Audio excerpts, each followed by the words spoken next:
At her father's memorial dinner, under soft white lights and lowered voices, Levi Carter set his glass down and ended his marriage with a sentence no one could pretend not to hear. He said Cara Gonzales had let herself go. He said he couldn't stay with a woman who looked like that. No one interrupted. No one corrected him. Cara didn't speak. She only watched, still and quiet, as the room chose silence over truth.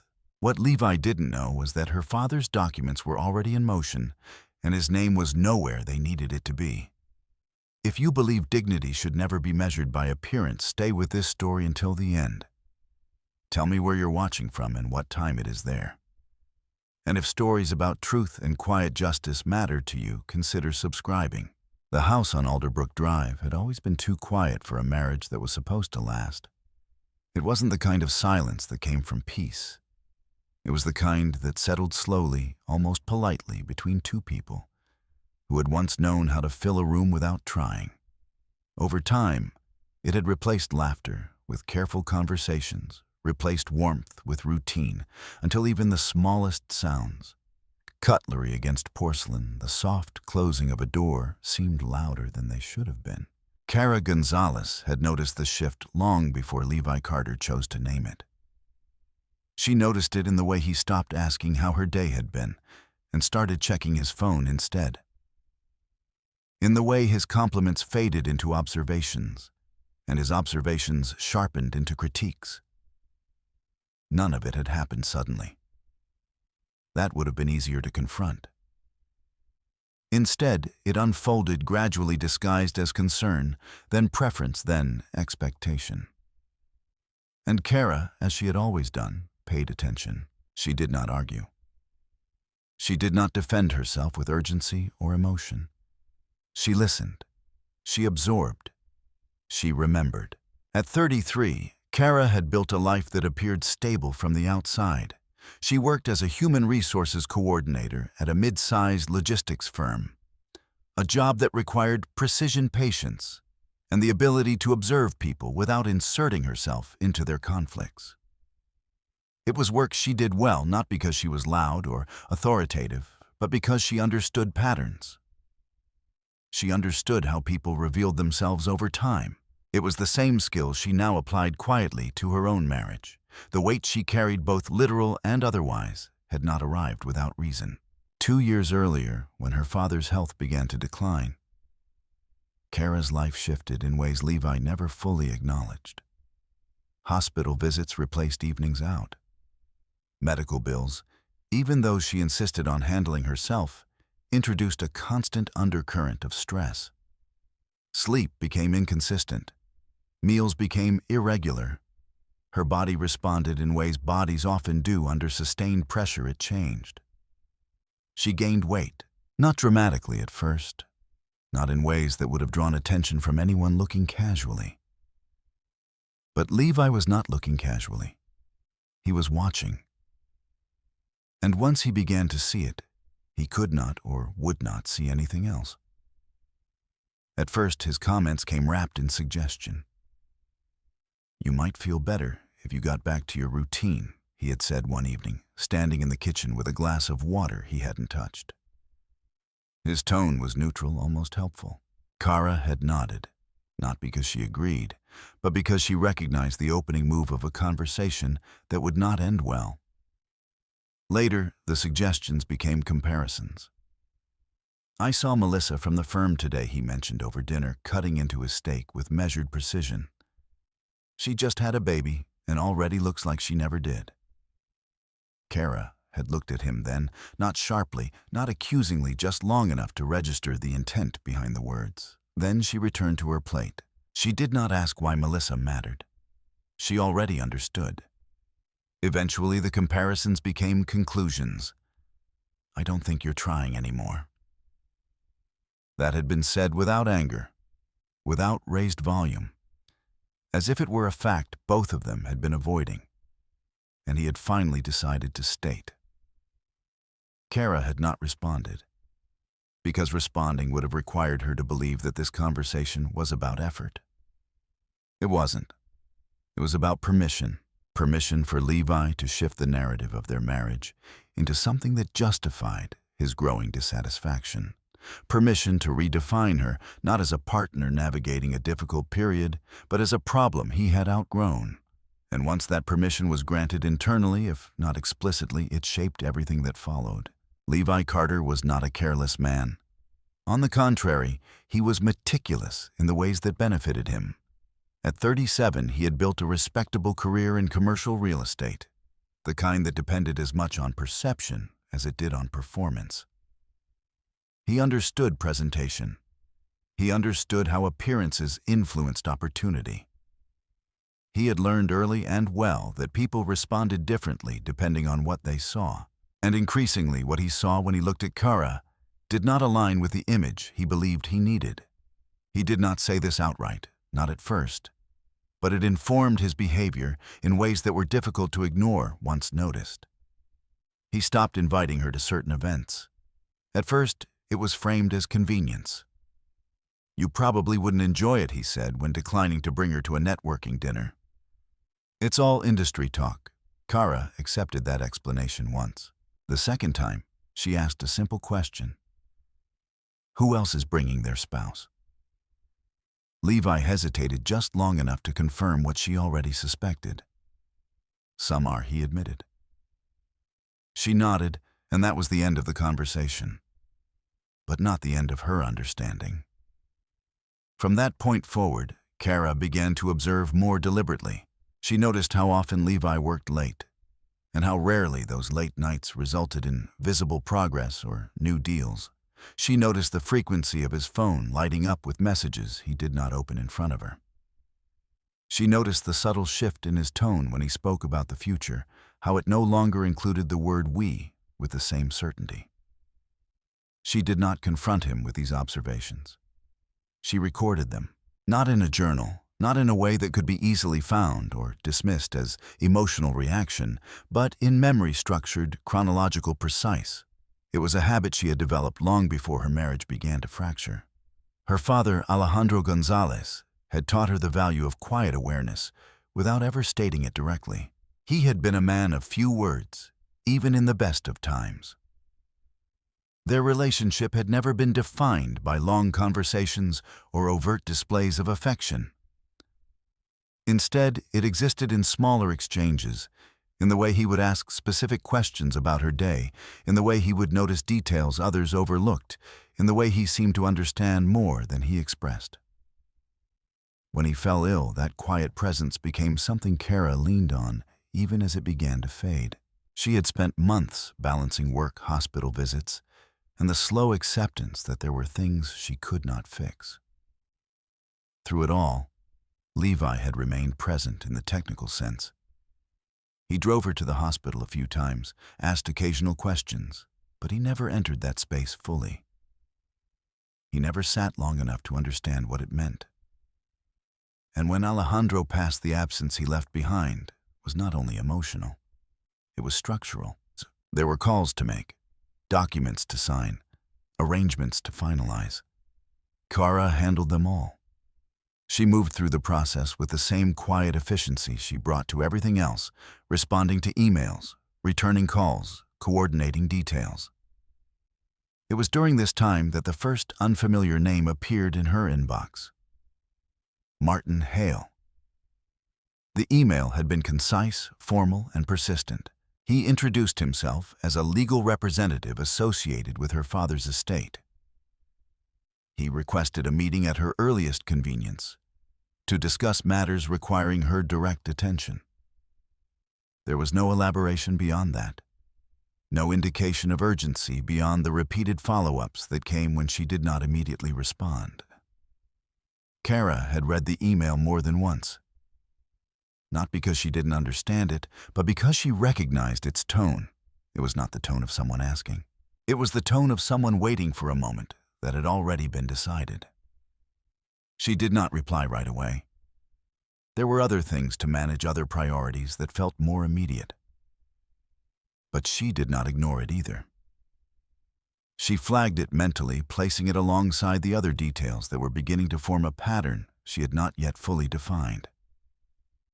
Around the same time, she began receiving calls from a number she did not recognize. The first time she let it go to voicemail. The message left behind was brief, professional, and consistent with the email. "Miss Gonzales, this is Martin Hale. I'm following up regarding your father's estate. Please contact me at your earliest convenience."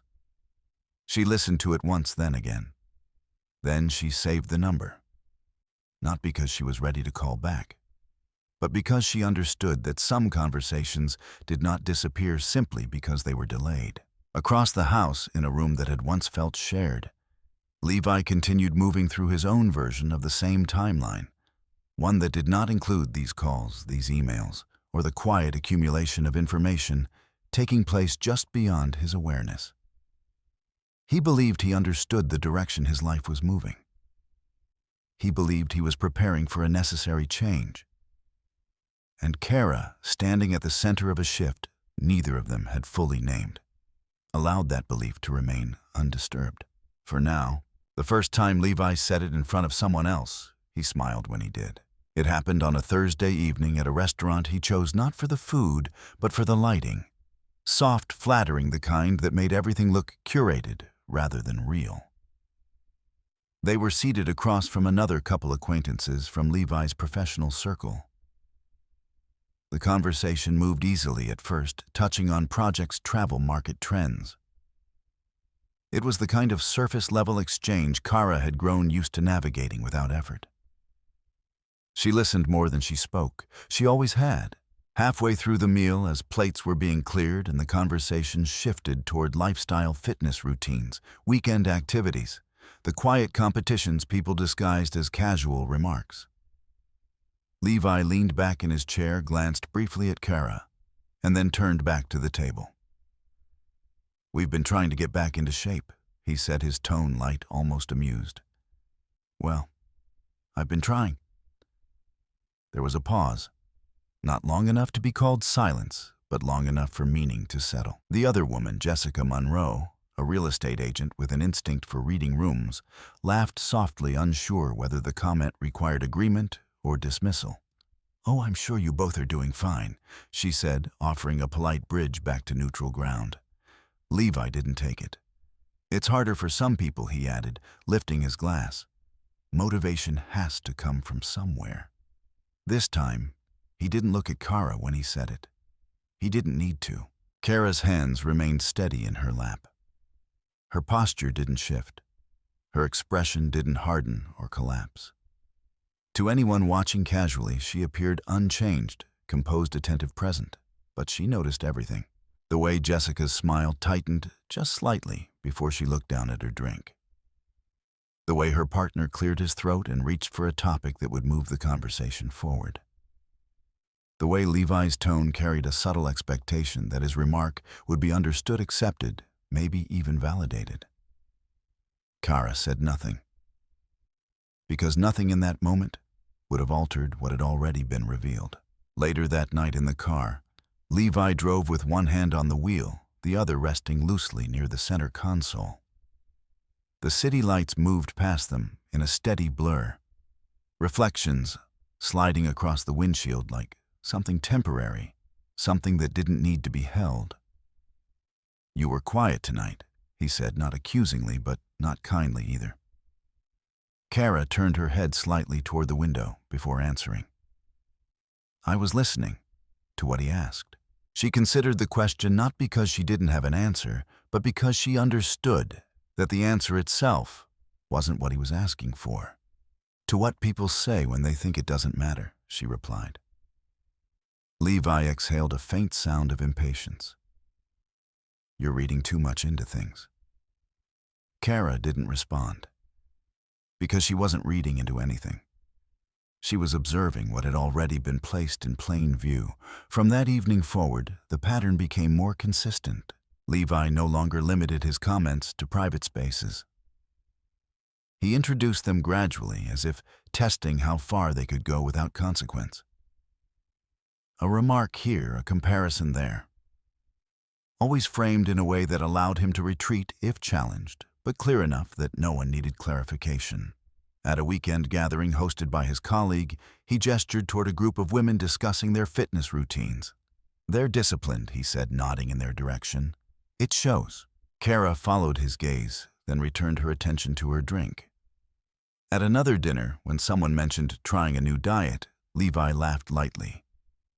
"I've suggested that before," he said. "Some people just don't hear it."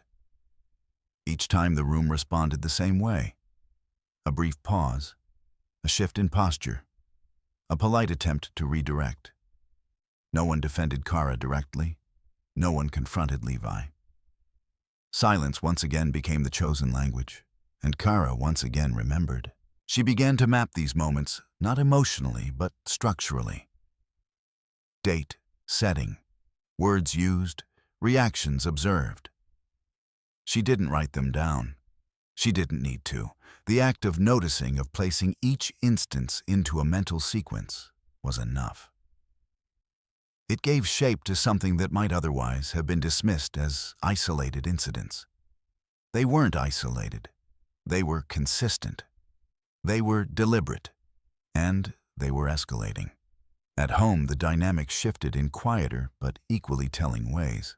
Levi's schedule became less predictable. He worked late more often, though the explanations attached to those hours grew less detailed over time. When Kara asked simple questions, not probing, not accusatory, his answers became shorter. Just work. Client meeting. Something came up. He no longer elaborated. He no longer felt the need to. Kara noticed that too. She noticed the way his phone remained face down more frequently. The way he stepped into another room to take certain calls. The way his attention fractured even when he was physically present, as if part of him had already moved elsewhere. One evening, as she passed by the kitchen, she saw his phone light up on the counter. A name appeared briefly on the screen before it dimmed again. Sophie. No last name, no context, just a name. Kara didn't pick up the phone.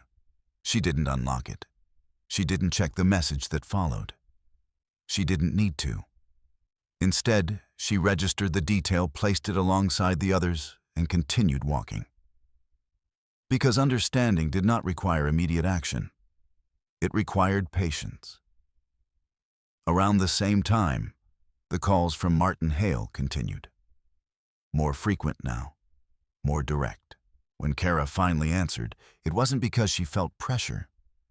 It was because she had reached a point where delaying the conversation no longer served a purpose. "Miss Gonzales," Martin said, his voice measured professional. "Thank you for taking my call." Kara stood near the window as she listened, the late afternoon light settling across the room in a way that made everything appear still almost suspended. "You mentioned there were matters regarding my father," she said. "Yes," Martin replied. "Matters that require your presence in person. There are documents that cannot be discussed fully over the phone." Kara didn't interrupt. "There are also timelines we need to be mindful of," he added. "Nothing urgent in the sense of immediate risk, but important in terms of process." Process. The word lingered. Kara understood process. She worked within it every day. She understood how timing, documentation, and sequence could determine outcomes long before anything became visible. "When would you like me to come in?" she asked. "As soon as you're able," Martin said.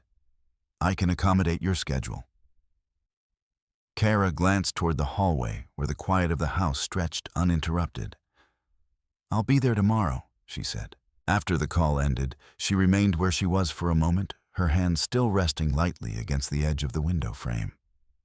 There was no sudden realization, no dramatic shift in expression, just a subtle alignment. Pieces that had existed separately, her father's absence, the persistent calls, Levi's behavior, the name on the phone, began to move closer to one another, not yet forming a complete picture, but no longer disconnected. In the next room, Levi entered, loosening his tie as he walked. "Who was that?" he asked, nodding toward her phone. "A lawyer," Kara replied. Levi paused, his expression tightening slightly. "What for, my father's estate?" The tension eased just as quickly as it had appeared. "Oh," he said. "Right, that." He moved past her, heading toward the kitchen. "Let me know if it's anything complicated," he added casually. "Those things can get messy." Kara watched him for a second before turning back toward the window. "I will," she said. But not in the way he expected, because what was coming was not complicated. It was precise. And for the first time, the direction of that precision was no longer something Kara was simply observing. It was something she was beginning to step into. Levi Carter did not believe in leaving things to chance. That had always been one of his defining traits, what some admired as discipline. Others might have recognized as control. He planned outcomes before they were visible. He shaped conversations before they began. And when something no longer fit into the version of his life he was building, he did not wait for it to resolve on its own. He replaced it. The decision to end his marriage had not come to him in a moment of anger. It had been forming slowly behind the steady accumulation of dissatisfaction he had chosen not to examine too closely. By the time he spoke it aloud at the memorial dinner, it no longer felt like a decision. It felt like a conclusion. And once Levi reached a conclusion, he moved forward with efficiency. 3 days after the dinner, he sat in a glass-walled office on the 12th floor of a downtown building across from Rachel Whitmore, a family law attorney known less for her warmth and more for her precision. Rachel did not waste time on unnecessary questions. "How long have you been considering divorce?" she asked, reviewing the initial notes on her tablet. Levi leaned back slightly, his posture relaxed in a way that suggested confidence rather than hesitation. "A while," he said. "It's not working anymore." Rachel glanced up briefly. "On what grounds?" Levi hesitated, not because he lacked an answer, but because he understood that the answer needed to be framed correctly. "Irreconcilable differences," he said. "Lifestyle incompatibility." Rachel nodded. "Standard language, legally sufficient, emotionally neutral." "Any children?" she asked. "No." "Joint assets?" "Yes, but nothing overly complicated." That wasn't entirely accurate, but Levi didn't consider it relevant. In his mind, complexity only existed where it needed to be acknowledged.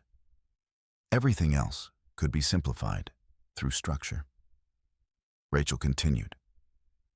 "Have there been any issues of misconduct, infidelity, financial disputes? Anything that could impact settlement?" Levi's expression didn't change. "No," he said. The answer settled into the room without resistance. Rachel made a note. "Then our approach will be straightforward," she said. "We file proposed terms and aim for a clean resolution. The less conflict, the better for both sides." Levi nodded. "That's what I want." And in that moment, he believed it.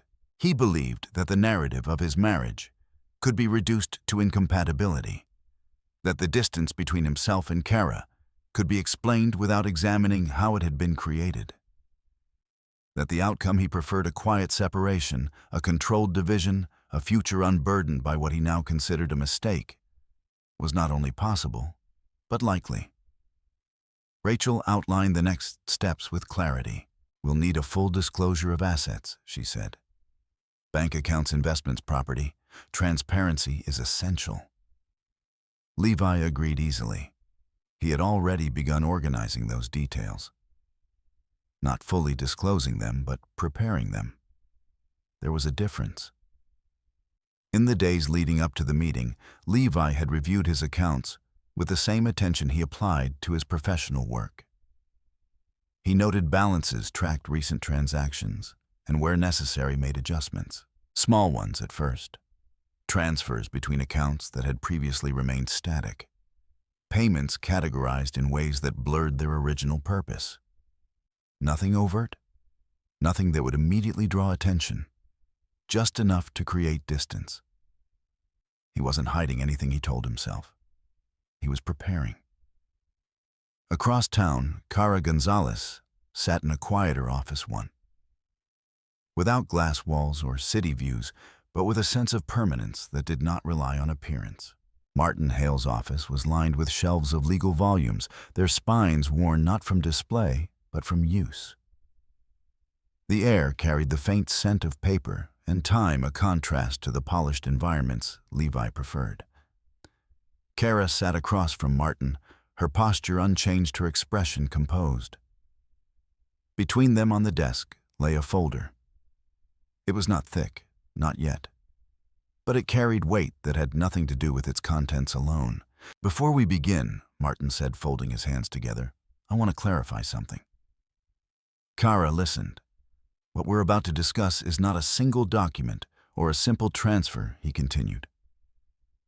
"Your father's estate is structured.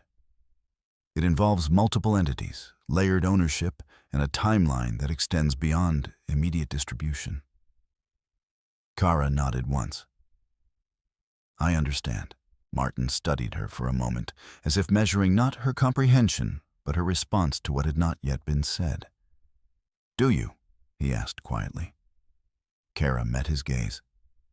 "I understand that you wouldn't have insisted on this meeting if it weren't important," she said. "And I understand that you've been patient." Martin allowed himself a small acknowledgement. "That's accurate." He opened the folder. Inside were documents not overwhelming in number, but precise in presentation. Titles, signatures, dates that spanned years. "Your father, Alejandro Gonzales," Martin began, "was not a man who left things unplanned." Kara's eyes moved across the page as he spoke. "He established a series of trusts," Martin continued, "designed to manage assets across different sectors. Real estate, private equity, international holdings. Each structured to operate independently but connected through a central framework." Kara didn't interrupt. She didn't need clarification yet. She was listening for scale. "For the past several years," Martin said, "these structures have been maintained according to his directives. Upon his passing, certain conditions were met, triggering a transition of control." He paused, allowing the words to settle. "To you." Kara's gaze lifted from the documents to Martin. There was no visible shock, no sudden shift in posture, only a slight stillness, as if the room itself had narrowed. "What kind of control?" she asked. Martin answered without embellishment. "Significant." He reached for another document, sliding it across the desk. "This is an overview," he said. "Not exhaustive, but sufficient to provide context. The full extent will take time to review." Kara looked down. Numbers. Not abstract ones, not estimates. Defined values, structured holdings. Entities she did not recognize, connected in ways that required more than a single reading to understand. She did not react, because reaction in that moment would have been premature. Instead, she asked a different question. Why wasn't this discussed before? Martin's expression remained steady. "Your father believed timing was critical," he said. "He made decisions based on what he believed would protect you." Protect. The word carried more implication than explanation. Kara absorbed it without comment. "What happens next?" she asked. Martin closed the folder gently. "We proceed carefully," he said. "There are steps to formalize your position, responsibilities to clarify, and decisions that will require your input. None of it needs to be rushed." Kara nodded. Careful. That was something she understood. Back at the house on Alderbrook Drive, Levi reviewed the preliminary draft of the divorce filing Rachel had prepared. The language was clean, efficient, free of unnecessary detail. Irreconcilable differences, mutual separation, equitable division. It was exactly what he wanted. He placed the document on the kitchen counter just as Kara entered. She paused when she saw it, her eyes moving briefly across the page before settling back on him. "You've started the process," she said. It wasn't a question. Levi nodded. "I told you I would." Kara stepped closer, not to confront, but to observe. The document remained between them, its presence undeniable. "Do you want to go through it?" he asked, his tone neutral. Kara looked at him for a moment, then back at the paper, then away. Not yet, she said. Levi frowned slightly. There are timelines we need to consider. I'm aware, Kara replied. Her voice was calm, unchanged. Levi studied her, searching for something resistance emotion, any sign that the situation held weight for her beyond what she was showing. He didn't find it. And in the absence of visible reaction, he made an assumption that she didn't understand, that she wasn't prepared, that the outcome, like everything else he had planned, would move in the direction he expected. Kara turned away from the counter, her attention shifting to something beyond the room, beyond the document, beyond the version of events Levi believed he controlled. Because for the first time, the process she was stepping into did not begin with him. And it would not end where he thought. The night of the second gathering did not announce itself as important. It unfolded with the same careful choreography as every other family event Levi Carter's mother hosted, polished, controlled, and quietly observant of who belonged and who did not. The house in Westbrook Heights carried the kind of understated wealth that did not need to be named. Crystal glassware, neutral tones, a dining table arranged with exact symmetry, as if imbalance itself would be noticed. It had been 3 days since Kara Gonzales sat across from Martin Hale and learned that her father's life had not been as small as it had seemed. 3 days since numbers had begun to replace assumptions. 3 days since she had understood without reacting that the structure of her future had already shifted. And still she arrived on time. She wore a simple black dress, the kind that did not ask to be seen but could not be dismissed. Her hair was pulled back neatly, her posture steady. There was nothing in her appearance that suggested transformation. Nothing that signaled what she now knew. That was intentional. Because nothing about this evening required announcement. Inside the house was already full. Voices moved in low, controlled tones, rising only slightly with laughter that carried just enough distance to remain polite. Diane Carter stood near the center of the room, greeting guests with the same composed warmth she always offered, never excessive, never intimate. When Kara entered, Diane's eyes found her almost immediately. There was a pause. Not long, not overt, but present. Kara, Diane said, stepping forward with a smile that settled somewhere between obligation and performance. I wasn't sure you'd come. Kara met her halfway. You said it was important, she replied. Diane nodded, her expression tightening just slightly. It is, she said. Family should be together right now. The words held weight, but not meaning. Kara accepted them anyway. Across the room, Levi stood near the bar, speaking with 2 men. Kara recognized, but did not know well. His posture was relaxed. His gestures measured his tone, carrying the quiet confidence of someone who believed he understood the room he occupied. When he saw Kara, his expression shifted not dramatically, but enough to register acknowledgement. He did not approach immediately. He finished his conversation first. That too was deliberate. Kara moved through the space without drawing attention. She greeted those who greeted her, accepted a glass of water she did not drink, and positioned herself near the edge of the room where observation required less effort. She noticed who avoided her gaze. She noticed who held it a second too long. She noticed the subtle alignment of bodies, the way conversations adjusted around her presence, the way silence settled briefly in places where words had been. No one mentioned the memorial dinner. No one needed to.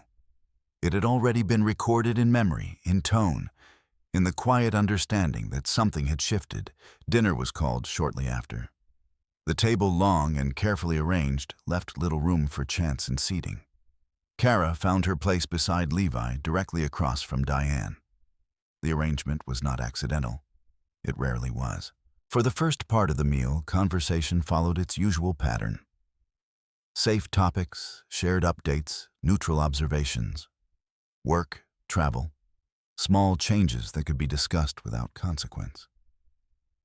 Kara participated when necessary, listened when it was easier. Levi spoke more than usual, his tone light, his words controlled. There was an ease to him that might have seemed natural to someone unfamiliar with the rhythm of his behavior, but Kara recognized it. It was the ease of someone preparing a moment. It arrived between courses. Not abruptly, not loudly, but with the kind of clarity that did not allow misunderstanding. Levi set his fork down with deliberate care. The faint sound of metal against porcelain drew just enough attention to shift the room's focus without announcing intention.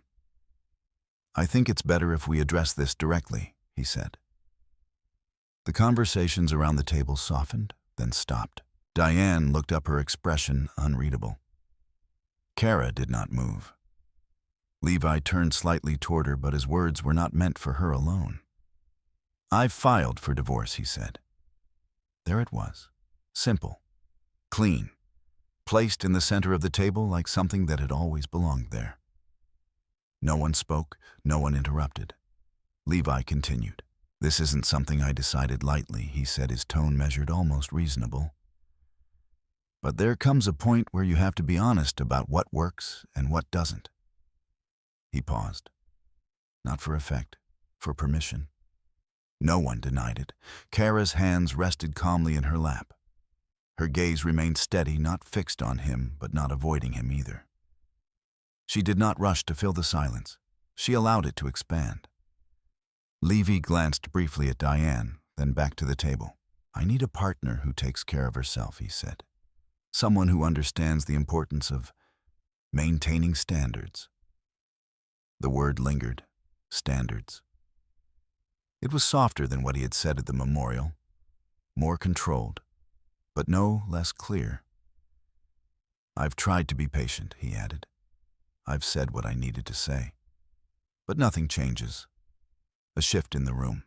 Subtle, measured. Jessica Monroe, seated further down the table, lowered her eyes. One of the men beside her cleared his throat, then remained silent. Diane did not intervene. She folded her hands lightly on the table, her expression composed. Her gaze directed somewhere just beyond Kara. Kara noticed that too. Levi's voice remained steady. "This isn't about being unkind," he said. "It's about being realistic. Realistic." Kara let the words settle. She had learned over time that words often revealed more in how they were chosen than in what they claimed to mean. Levi believed he was being reasonable. He believed he was framing the situation in a way that justified his decision, that positioned him not as someone leaving, but as someone responding to inevitability. He believed the room would accept that. And the room in its silence did. No one challenged him. No one redirected the conversation. No one said her name in a way that offered balance. Kara lifted her gaze, not sharply, not in defiance, but with a quiet precision that moved from one face to another. She saw discomfort. She saw agreement. She saw avoidance. She saw the cost of speaking measured and declined in real time. Then her gaze returned to Levi. He was watching her now, waiting. Not for anger, not for confrontation, but for something that would confirm his version of the moment, that she understood, that she accepted, that she would respond in a way that allowed the narrative to remain intact. Kara did not give him that. She did not defend herself. She did not explain the months spent balancing work and hospital visits, the nights without sleep, the quiet adjustments her body had made under pressure. She did not remind him of what had been shared, what had been carried, what had been endured, because none of it would change what had already been decided. Instead, she spoke once. Her voice was calm, even. "I understand," she said. Nothing more. No accusation, no plea, no attempt to correct. Just acknowledgement. It was not the response Levi expected. For a brief moment, something in his expression shifted. Not doubt, not regret, but uncertainty in the absence of resistance. Then it passed. The conversation moved again slowly at first, then with increasing effort, as others attempted to restore the structure that had been disrupted. Plates were cleared, voices returned. The evening continued, but the room had changed.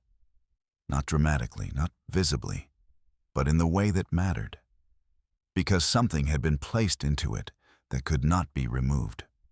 Kara remained until the appropriate moment. She did not leave abruptly. She did not create a second scene. When she stood, it was with the same quiet control she had maintained throughout. "I should go," she said. Diane nodded, her expression still composed. "Of course," she replied. Levi did not stop her. He did not follow. He watched as she moved through the room past the conversations that had resumed, past the eyes that now followed her with something closer to awareness than before. At the door, Kara paused briefly, not to look back, but to register the space one last time. Then she stepped outside. The air was cooler than she expected, clear, uncomplicated. Behind her, the house continued as it always had, structured, controlled, unchanged on the surface. Inside, Levi believed he had done what needed to be done. He believed the difficult part was over. Kara walked to her car without rushing, because what had just happened was not an ending. It was a point of record, a moment placed precisely where it needed to be, and for the first time, the silence she carried was no longer just observation. It was position. Kara did not drive immediately. She sat in the car with her hands resting lightly on the steering wheel, the engine still off, the silence inside the vehicle cleaner than the one she had just left behind. Through the windshield, the quiet suburban street stretched under evenly spaced street lights, each pool of light separated by darkness that did not compete for attention. Inside the house, conversations would have resumed their careful rhythm. Levi would have returned to his place at the table. Diane would have adjusted the tone of the evening without acknowledging the shift.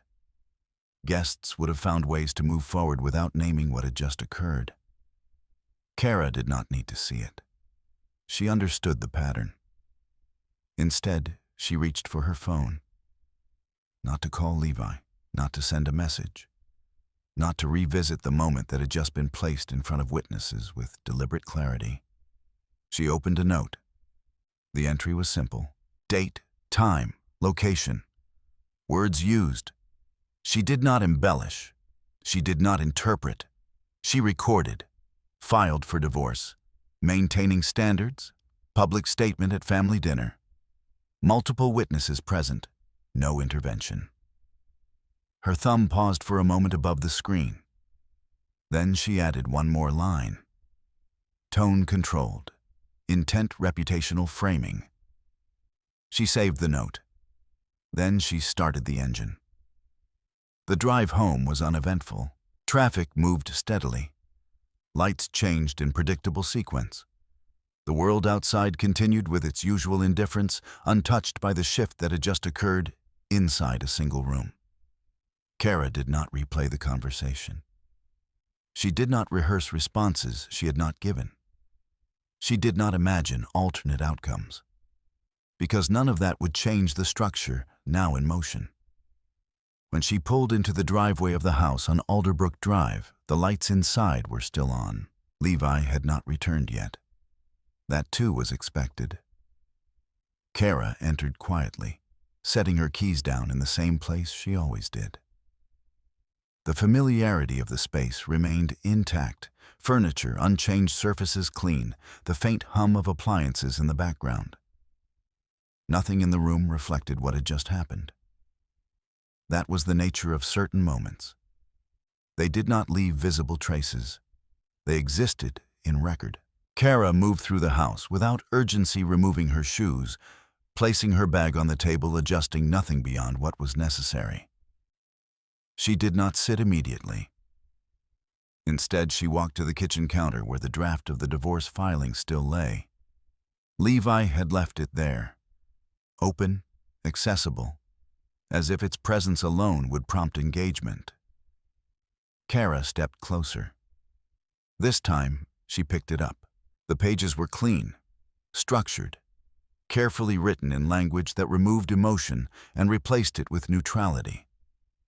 Irreconcilable differences, mutual separation, equitable division of assets. Each phrase carried the same tone Levi had used at the dinner table, controlled reasonable position to suggest that what was happening was not a failure, but a necessity. Kara read through the document once, then again, not looking for meaning, looking for structure. She noted the sections that outlined financial disclosure, the references to shared accounts, the assumptions embedded in the phrasing that both parties entered the process with comparable knowledge, comparable access, comparable standing. She placed the document back on the counter, unchanged, because responding to it now would serve no purpose. Instead, she reached for her phone again and opened her calendar. The meeting with Martin Hale was already marked for the following morning. She added another entry. Evelyn Brooks, consultation. She had not called yet, but she would, not out of urgency, out of alignment. Because what Levi had initiated with assumption, she would meet with structure. The call to Evelyn Brooks took place less than an hour later. Evelyn's office operated with a kind of quiet efficiency that did not rely on visibility. Her assistant answered promptly, her tone professional, her questions precise. Kara provided only what was necessary. Name, context, timing. Within minutes, the call was transferred. Kara Gonzales Evelyn said, her voice calm, measured. I understand you're seeking representation. Kara stood near the window as she spoke, the reflection of the room faint against the glass. Yes, she said. My husband has filed for divorce. There was no hesitation in Evelyn's response. Do you have a copy of the filing? Yes. Good. We'll review it together. When are you available tomorrow afternoon? I can make that work. A pause. Then Evelyn added, Is there anything else I should be aware of before we meet? Kara considered the question. There were many things she could say about the dinner, about the comments, about the pattern that had led to this point. But none of them at this stage were necessary. Not yet, she said. Evelyn did not press. All right, she replied. Bring any documentation you have. We'll start there. The call ended. Kara remained where she was for a moment, her phone still in her hand, not reflecting, not hesitating, simply holding the position she had begun to step into. Later that night, Levi returned. The sound of the front door opening was quiet, controlled as if he too understood that volume was not required to assert presence. He entered the kitchen and saw Kara standing near the counter. For a brief moment, neither of them spoke. Then Levi set his keys down. You left early, he said. Kara nodded. There wasn't a reason to stay. Levi exhaled a small release of tension that did not fully resolve. I didn't mean for it to turn into a scene, he said. Kara looked at him. It was not a confrontational gaze. It was precise. It wasn't a scene, she replied. It was a statement. Levi's jaw tightened slightly. That's not what Kara did not interrupt him with volume. She interrupted him with stillness. You said what you intended to say, she continued. In the way you intended to say it. There was no accusation in her tone. Only accuracy. Levi shifted his weight, his posture losing a fraction of its earlier certainty. I was trying to be honest, he said. Kara nodded once. You were. Silence settled again. Different this time, less uncertain, more defined. Levi glanced toward the counter where the divorce papers remained. Did you read it? He asked. Yes, and Kara turned slightly, her hand resting near the edge of the document without touching it. I'll have representation, she said. Levi frowned. That's not necessary if we handle this reasonably. Kara met his gaze. Reasonable requires clarity, she replied. I prefer structure. The words landed without force, but they held. Levi studied her for a moment, as if reassessing something he had already categorized. You're making this more complicated than it needs to be, he said. Kara did not respond immediately, because the statement itself revealed more than it intended. It's already structured, she said finally. I'm just aligning with it. Levi did not understand what she meant, not fully, but he interpreted the confidence in her tone as resistance rather than preparation. Fine, he said, a hint of impatience returning. Do what you need to do. Kara inclined her head slightly. I will. The conversation ended there, not because it had resolved anything, but because it had clarified positions. Levi moved past her, heading toward the hallway. His steps measured his mind already shifting toward the next stage of a process he believed he controlled. Kara remained where she was. The house once again settled into quiet. But it was no longer the same quiet that had filled it before, because this silence was not passive. It was deliberate. It held intention. It held direction. And for the first time, it was not something Kara was simply enduring. It was something she was using. The office of Martin Hale did not change between visits. The same shelves lined the walls. The same measured quiet filled the space. The same sense of permanence remained untouched by urgency or display. It was a place where time moved differently, not slower, not faster, but with intention. Kara Gonzales arrived 10 minutes early, not because she was anxious, because she understood that timing, like everything else, now unfolding around her, was part of a structure she was beginning to recognize. Martin greeted her with the same calm professionalism, offering no unnecessary expressions of sympathy, no attempts to soften what would follow. Miss Gonzales, he said, gesturing toward the chair across from his desk. Thank you for coming back. Kara took her seat. I had time, she replied. Martin nodded once, then reached for a second folder. This one was thicker than the first. Not dramatically so, but enough to signal that what had been introduced previously was only a portion of something larger. I reviewed the preliminary documents with you last time, he began. Today I'd like to move beyond overview. Kara inclined her head slightly. I'm ready. Martin studied her for a moment, not with doubt, but with the quiet assessment of someone who had seen different kinds of reactions to the same information. Shock, excitement, fear, disbelief. Kara had shown none of them. That more than anything confirmed something for him. He opened the folder. Your father operated through a network of holding entities, he said. Each structured to isolate risk while maintaining centralized oversight. Real estate portfolios, private equity investments, international assets, each with its own management, but all reporting back to a core trust. He turned the first page toward her. This is that trust. Kara looked down. The document was dense. Legal language layered over financial architecture, each section referencing another, creating a system that required careful reading to fully understand. She did not rush. She followed the structure. Primary beneficiary Martin continued Kara Elena Gonzales. Her full name, placed formally, permanently. The trust was established 12 years ago, he said. It has been active since then, accumulating and managing assets, according to directives your father set in place. Kara's gaze moved across the dates. 12 years.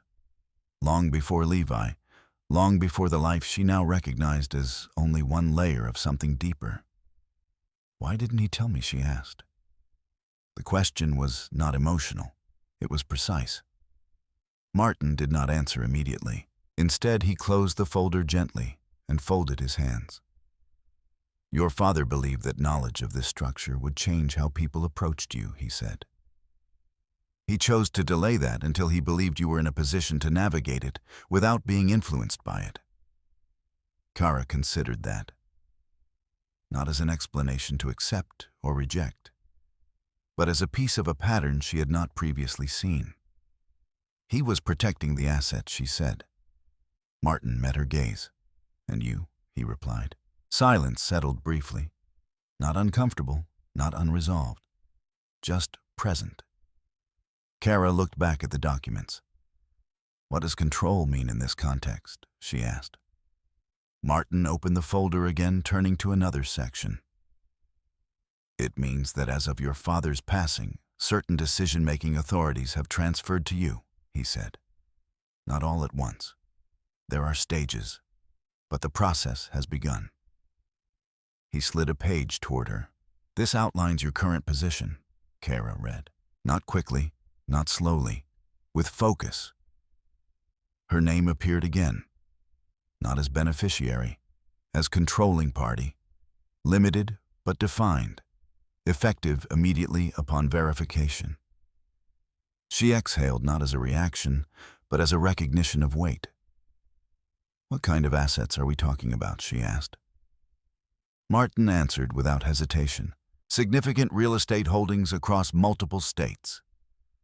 Commercial properties, residential developments, equity stakes in several private firms, liquid assets managed through international accounts. He paused. The total valuation exceeds what is typically disclosed in a single meeting. Kara nodded. Not because she understood the full scope, but because she understood the implication. This was not incremental wealth. This was structure, and structure, once in place, did not rely on visibility to function. What are the risks? She asked. Martin allowed a brief acknowledgement. That's the right question. He leaned slightly forward. The primary risk is not financial mismanagement, he said. The systems in place are designed to prevent that. The risk is external, how others respond when this information becomes known. Kara's expression did not change, but her attention sharpened. You mean people will approach differently, she said. Yes. Leverage. Yes. Expectation. Yes. Martin held her gaze. And assumption, he added. Kara understood, because she had already seen it in a different form. Levi's assumptions about her value, about her position, about what he could say and how it would be received, all based on what he believed she was, not what she was becoming.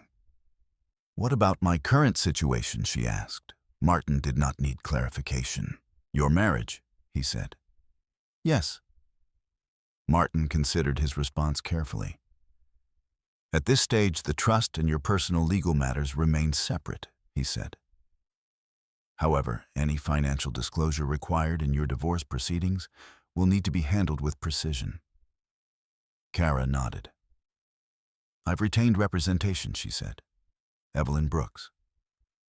A small shift in Martin's expression. Approval. She's competent, he said. I assumed so, Kara replied. Martin allowed himself the faintest trace of acknowledgement. Good, he said.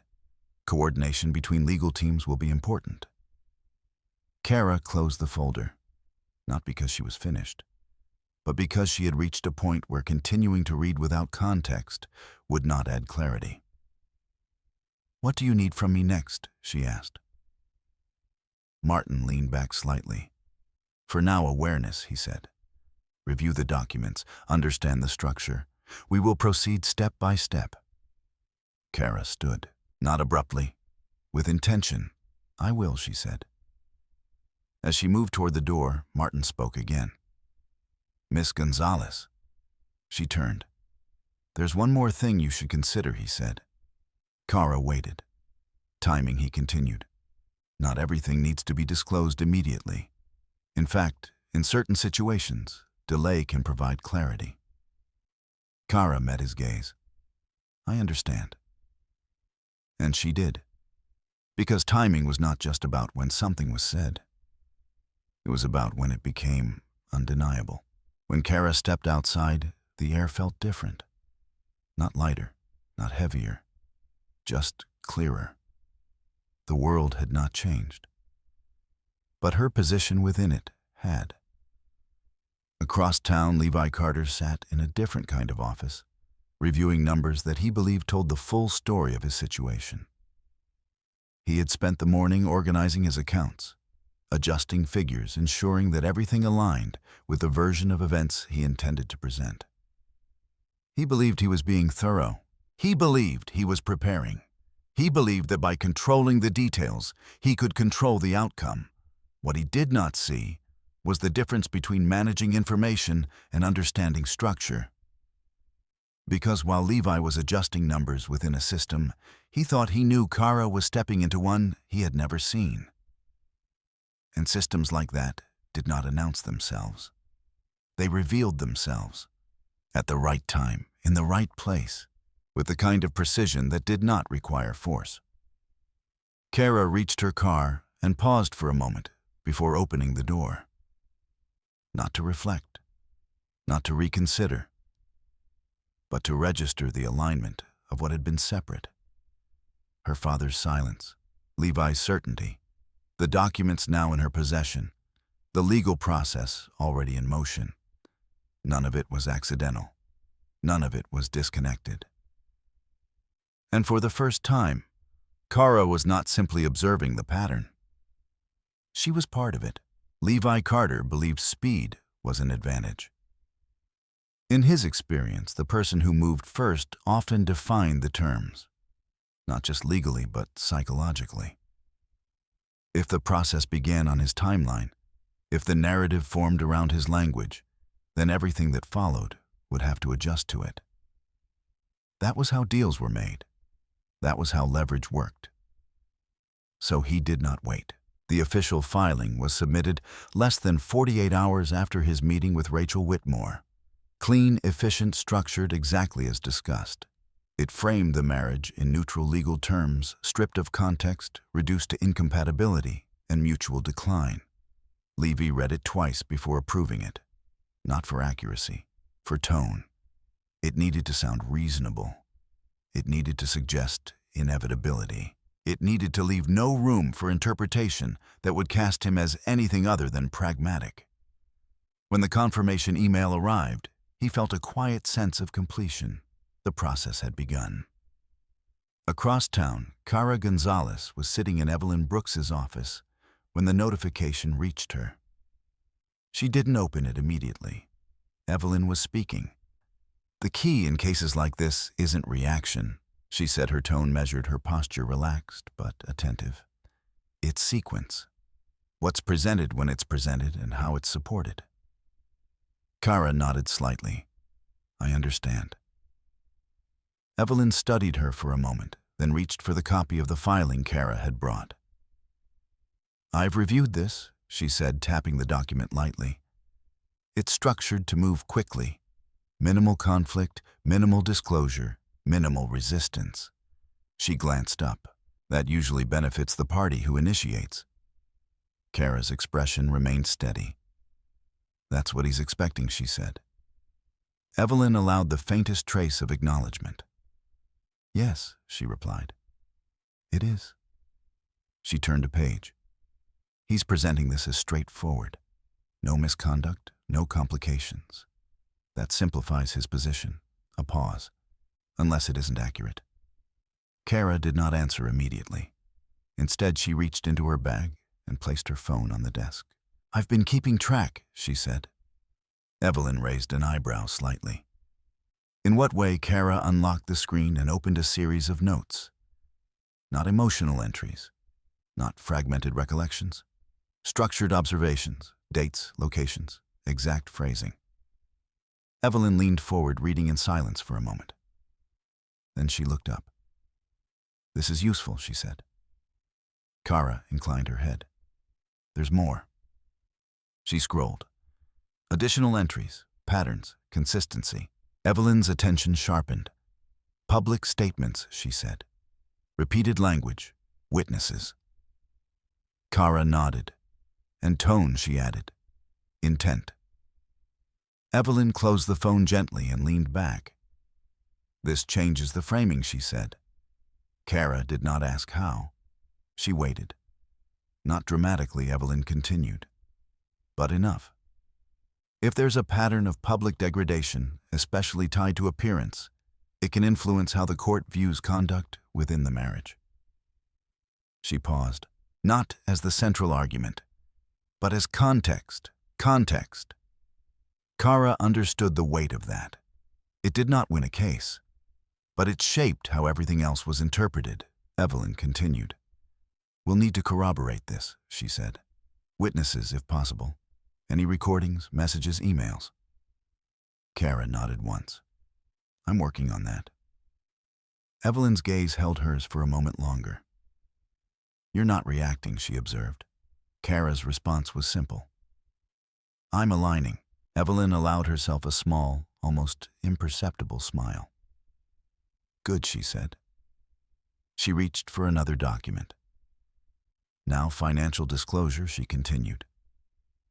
He's assuming this will be equal footing? Shared accounts, shared knowledge. Kara did not interrupt, because she already knew that assumption was incomplete. I'll provide what's required, she said. Evelyn studied her carefully. Only what's required, she corrected. Kara nodded, because that too was part of structure. Later that afternoon, Levi received a notification of representation. Kara Gonzales, Counsel Evelyn Brooks. He stared at the screen for a moment longer than necessary, not because it was unexpected, but because it introduced friction into a process he had designed to move smoothly. He exhaled, setting his phone down. Of course, he muttered. It didn't concern him, not yet. Representation was standard. It didn't change the fundamentals. He still believed the case was simple. No children, no major disputes, no complications, and most importantly, no reason for Kara to escalate. That belief allowed him to move forward without adjusting his strategy. That evening, he met Sophie Lane. The restaurant was quieter than the one he had chosen weeks earlier, less visible, more contained. Sophie preferred it that way. She leaned toward discretion, toward environments where observation required effort. You look tense, she said, as Levi took his seat. Just work, he replied. It was an answer he had used often. Sophie tilted her head slightly, studying him. Is it done, she asked. Levi nodded. Filed this morning. Sophie's expression shifted something closer to relief than celebration. And she has a lawyer, he said. Sophie leaned back. That was always going to happen. Levi shrugged. It won't change anything. He believed that, because from his perspective, the structure remained intact. Kara had no reason to fight, no leverage to apply, no position from which to complicate what he had already simplified. Sophie reached for her glass. So what happens next? Levi answered without hesitation. We move forward. Across the table, Sophie nodded, because to her the outcome seemed equally clear. What neither of them saw was the difference between movement and direction. Because while Levi was moving quickly, Kara was moving precisely. That night, as Kara returned home, the house on Alderbrook Drive felt different. Not because anything had changed physically, but because she no longer occupied it the same way. She set her bag down, moved through the rooms, and paused briefly at the kitchen counter. The divorce papers were no longer there. Levi had taken them. That too was expected. She reached for her phone, opening the notes again, adding a new entry, filing date confirmed, representation acknowledged, then another, financial assumptions incomplete. She saved it. Then she stood there for a moment longer, her gaze steady, her posture unchanged. There was no urgency in her movements, no visible shift in behavior. But beneath that stillness, something had settled into place. Not anger, not resolve in the way it was often described. Something quieter, more exact, alignment. Because for the first time since Levi had begun shaping the narrative of their marriage, Kara was no longer reacting to it. She was stepping outside of it. And from there she could see what he could not. That speed without structure did not guarantee control. That assumptions once exposed did not hold.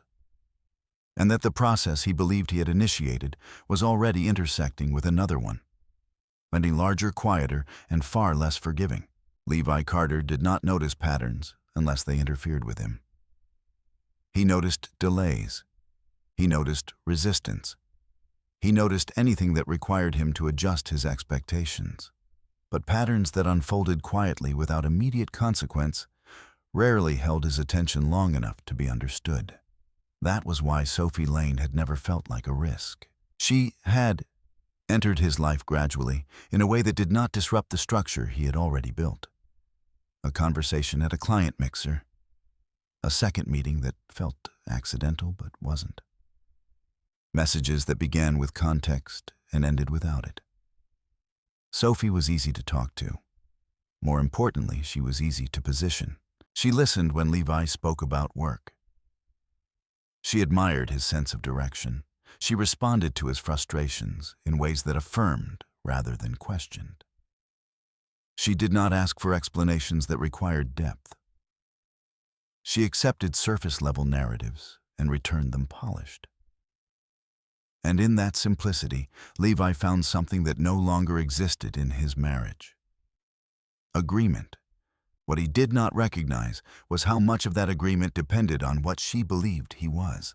At the restaurant 2 nights after the filing, Sophie watched him scroll through his phone with a focus that seemed disproportionate to the task. "You're checking it more than usual," she said. Levi glanced up. "Just making sure everything's moving," he replied. Sophie smiled faintly. "You already filed," she said. "What's left?" Levi leaned back slightly. "Response time, documentation, standard process." He said it as if the outcome was already defined. Sophie nodded, accepting the explanation without pressing further. That, too, was part of why he kept her close. She did not complicate. She did not question. She did not introduce variables he had not accounted for. Across town, Cara Gonzales sat at her dining table with a different set of documents in front of her. Not the divorce filing. Not the notes she'd been keeping. These were bank records, printed, organized, lined with small annotations written in precise, controlled handwriting. Beside her, a laptop displayed a spreadsheet constructed with the same level of care. Dates aligned. Transactions categorized. Patterns emerging. The forensic accountant, Evelyn Brooks, had introduced Daniel Reeves, sat across from her, his attention fixed on the numbers. He did not speak often. When he did, it was to clarify. "This transfer," he said, pointing to a line item. "Do you recognize the account it came from?" Cara shook her head. "No." Daniel nodded, making a note. "It's not one of the shared accounts listed in the filing," he said. Cara's gaze remained steady, which means Daniel didn't rush his answer. "It means there are accounts that haven't been disclosed yet," he said, "or at least not fully." Cara absorbed that, not as a surprise, as confirmation. Another pattern, another alignment. She reached for a second set of documents. "These dates," she said, sliding them toward him. "They match his late nights." Daniel compared the pages. Transactions, timestamps, locations. There was no need to interpret. The structure spoke for itself. "Consistent," he said. Cara nodded. Because consistency, once established, removed the need for speculation. It replaced uncertainty with sequence. Daniel looked up. "We'll need to verify ownership of these accounts," he said. "Trace the funds. Establish intent." Cara met his gaze. "Do it," she said. "No hesitation, no adjustment, just direction." Later that evening, Levi returned home earlier than usual. The house was quiet, not empty. Cara was there, seated at the table, the documents neatly arranged in front of her. Levi paused when he saw her. not because the scene was unusual, but because of how it felt. Ordered, deliberate. He set his keys down. "What's all this?" he asked. Kara didn't look up immediately. She finished marking a line on the page before answering. "Financial review," she said. Levi frowned slightly. For what? Kara lifted her gaze. For clarity. The word landed differently this time. Not neutral, defined. Levi stepped closer, his attention shifting to the documents. "You don't need to do that," he said. "Everything will be handled through the process." Kara watched him for a moment. Then, she closed the folder in front of her. "The process relies on accuracy," she replied. "I'm verifying it." Levi exhaled a trace of impatience returning. "You're overcomplicating this," he said. Kara shook her head once. "I'm aligning with it." The repetition was not accidental. Levi recognized the phrase now. He just didn't understand it. "What does that even mean?" he asked. Kara held his gaze. "It means I'm working with what's actually there," she said. "Not what's assumed." Levi's jaw tightened slightly. "There's nothing to assume," he said. "It's straightforward." Kara did not respond immediately. Instead, she reached for a single sheet of paper and slid it across the table. Levi looked down. A transaction, date, amount, destination account. He frowned. "That's just a payment," he said. Kara said nothing. She slid another sheet, then another. Same pattern, different dates, different amounts, same destination. Levi's expression shifted, not dramatically, but enough. "That's business-related," he said. Kara inclined her head slightly. "Then it will be easy to document." Levi looked up at her. For the first time since the process began, there was something unfamiliar in his expression. Not doubt, not yet, but awareness of something he had not accounted for. "You're going through my accounts?" he asked. Kara's voice remained even. "I'm reviewing shared financial records." Levi straightened. "That's not necessary." Kara met his gaze. "It is if they're incomplete." The word settled. Incomplete. Levi felt the shift, even if he couldn't define it. "This isn't how I wanted this to go," he said. Kara considered that. Not emotionally, structurally. "How did you want it to go?" she asked. Levi didn't answer immediately, because the answer once spoken would require acknowledgement. "I wanted it to be simple," he said finally. Kara nodded once. "It was," she said, "before." Levi frowned. "Before what?" Kara's gaze did not move. "Before you started defining it." Silence followed. Not the passive silence that had filled their house before. Something sharper, more precise. Levi looked at the documents again, then back at Kara. And for the first time, the version of the situation he had constructed began to feel less stable. Not collapsing, not yet, but no longer fixed. Across the city, Sophie Lane sat in her apartment, scrolling through messages Levi had sent earlier that day. Short, confident, assured. She smiled faintly, because from where she stood, the outcome still seemed inevitable. What she did not see, what none of them fully saw yet, was how the lines between assumption and structure were beginning to separate.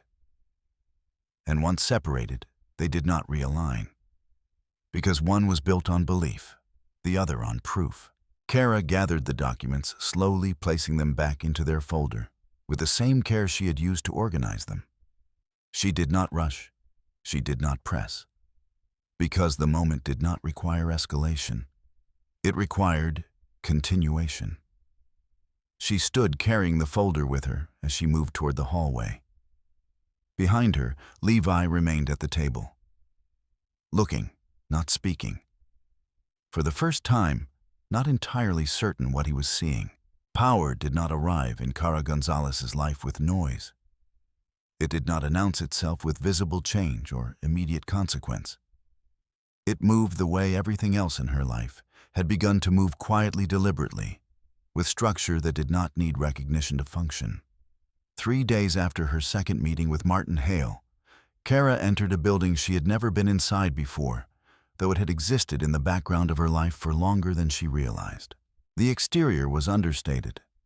Glass, steel, and symmetry arranged in a way that suggested permanence rather than display. No large signage, no attempt to attract attention. Inside the lobby carried a different kind of quiet, not the quiet of absence, the quiet of control. Kara approached the reception desk, offering her name. The woman behind the desk did not hesitate. "Miss Gonzales," she said, standing immediately. "They're expecting you." Not a question, not a confirmation, an acknowledgement. Kara followed her down a hallway lined with closed doors, each marked only by small, precise plaques. Names she did not recognize. Firms she had not heard of. But all of them part of something she was beginning to understand without needing explanation. The conference room at the end of the hall was already occupied. 3 people stood as she entered. A man in his 60s with silver hair and a posture that suggested long familiarity with authority. A woman in her 40s with a tablet in hand, her expression focused. Another man younger, seated with a laptop, open in his attention, shifting immediately to Kara as she crossed the threshold. "Miss Gonzales," the older man said, stepping forward.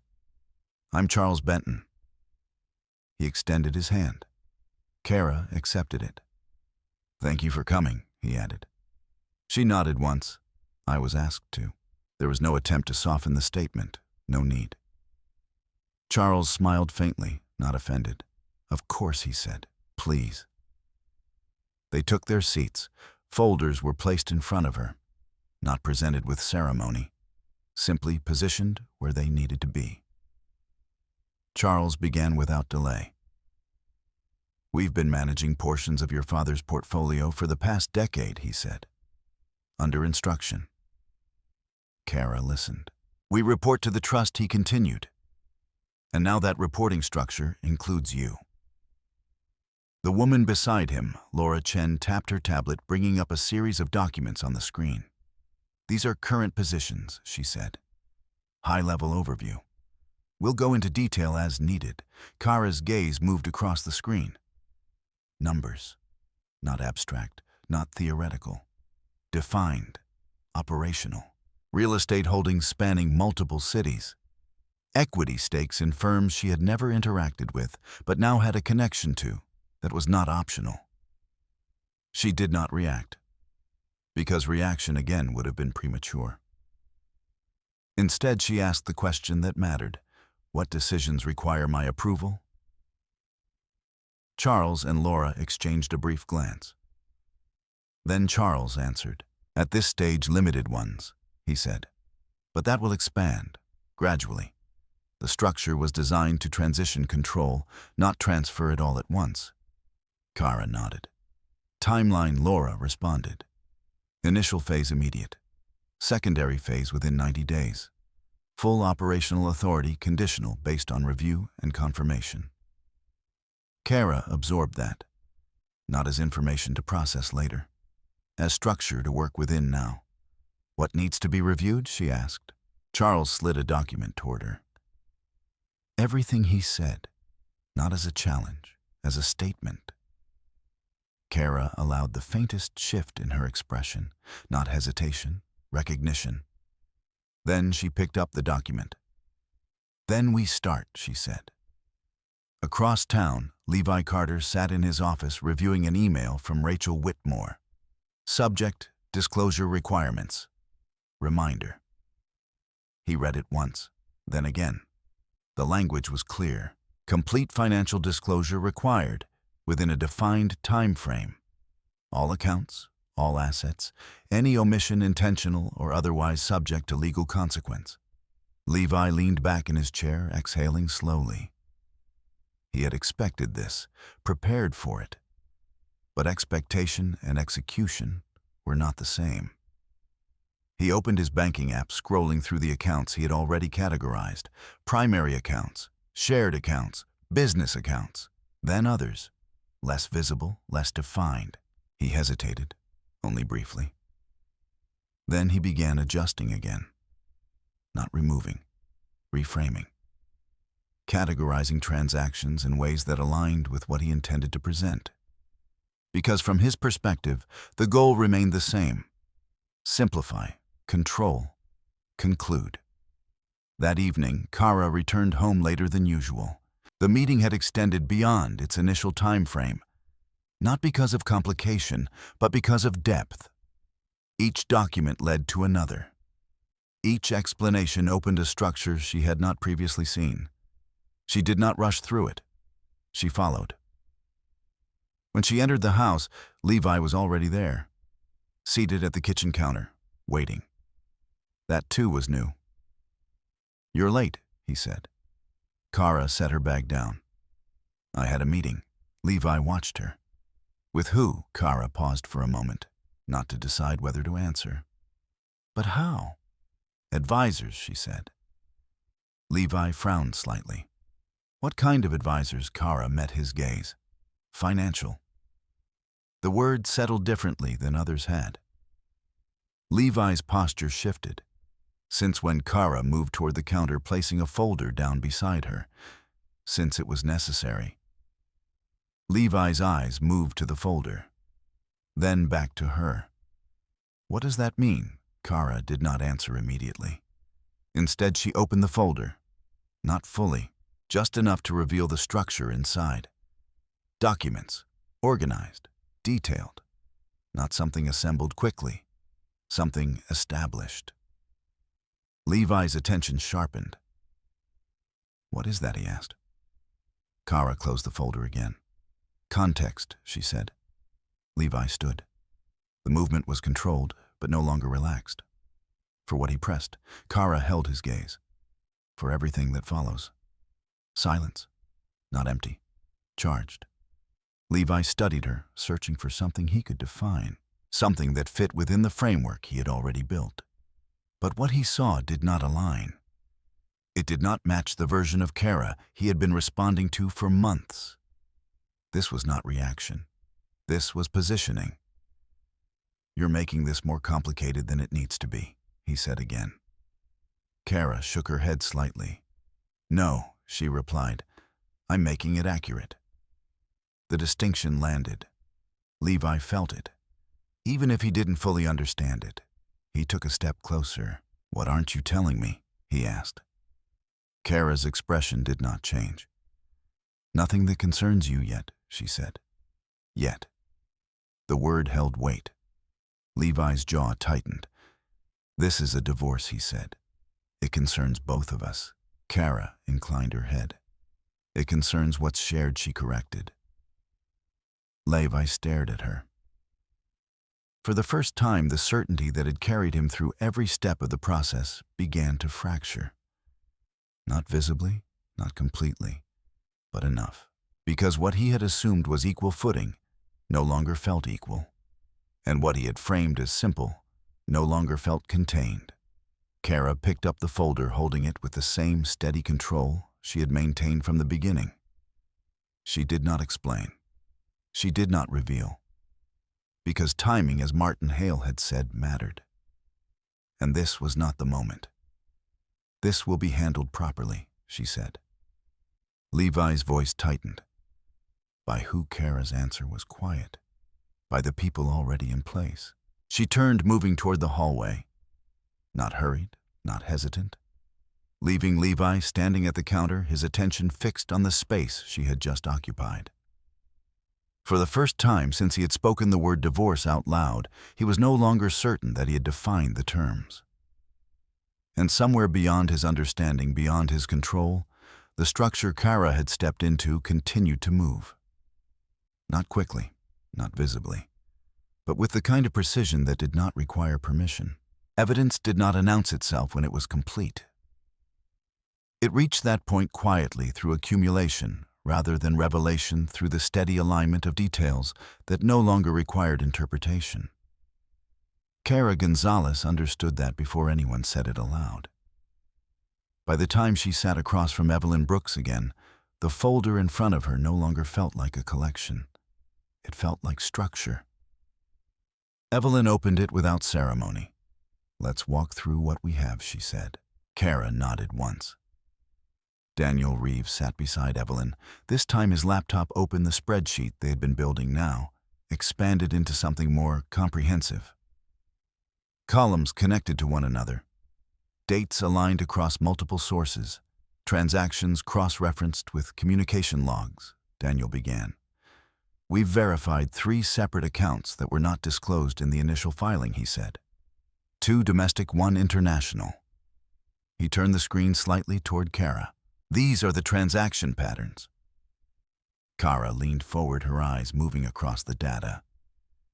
There was no confusion now, no gaps.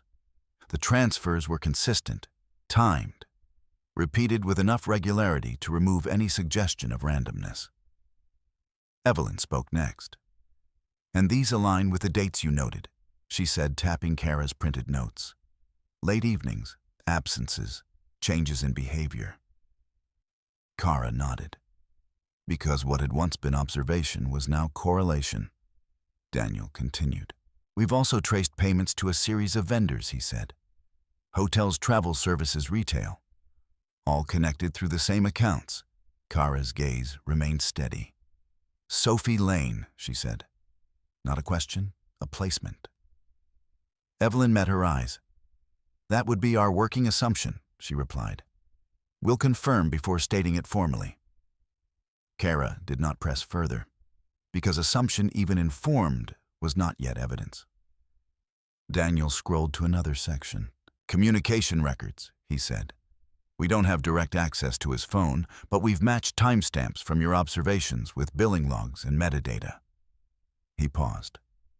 "It's consistent." Kara leaned back slightly.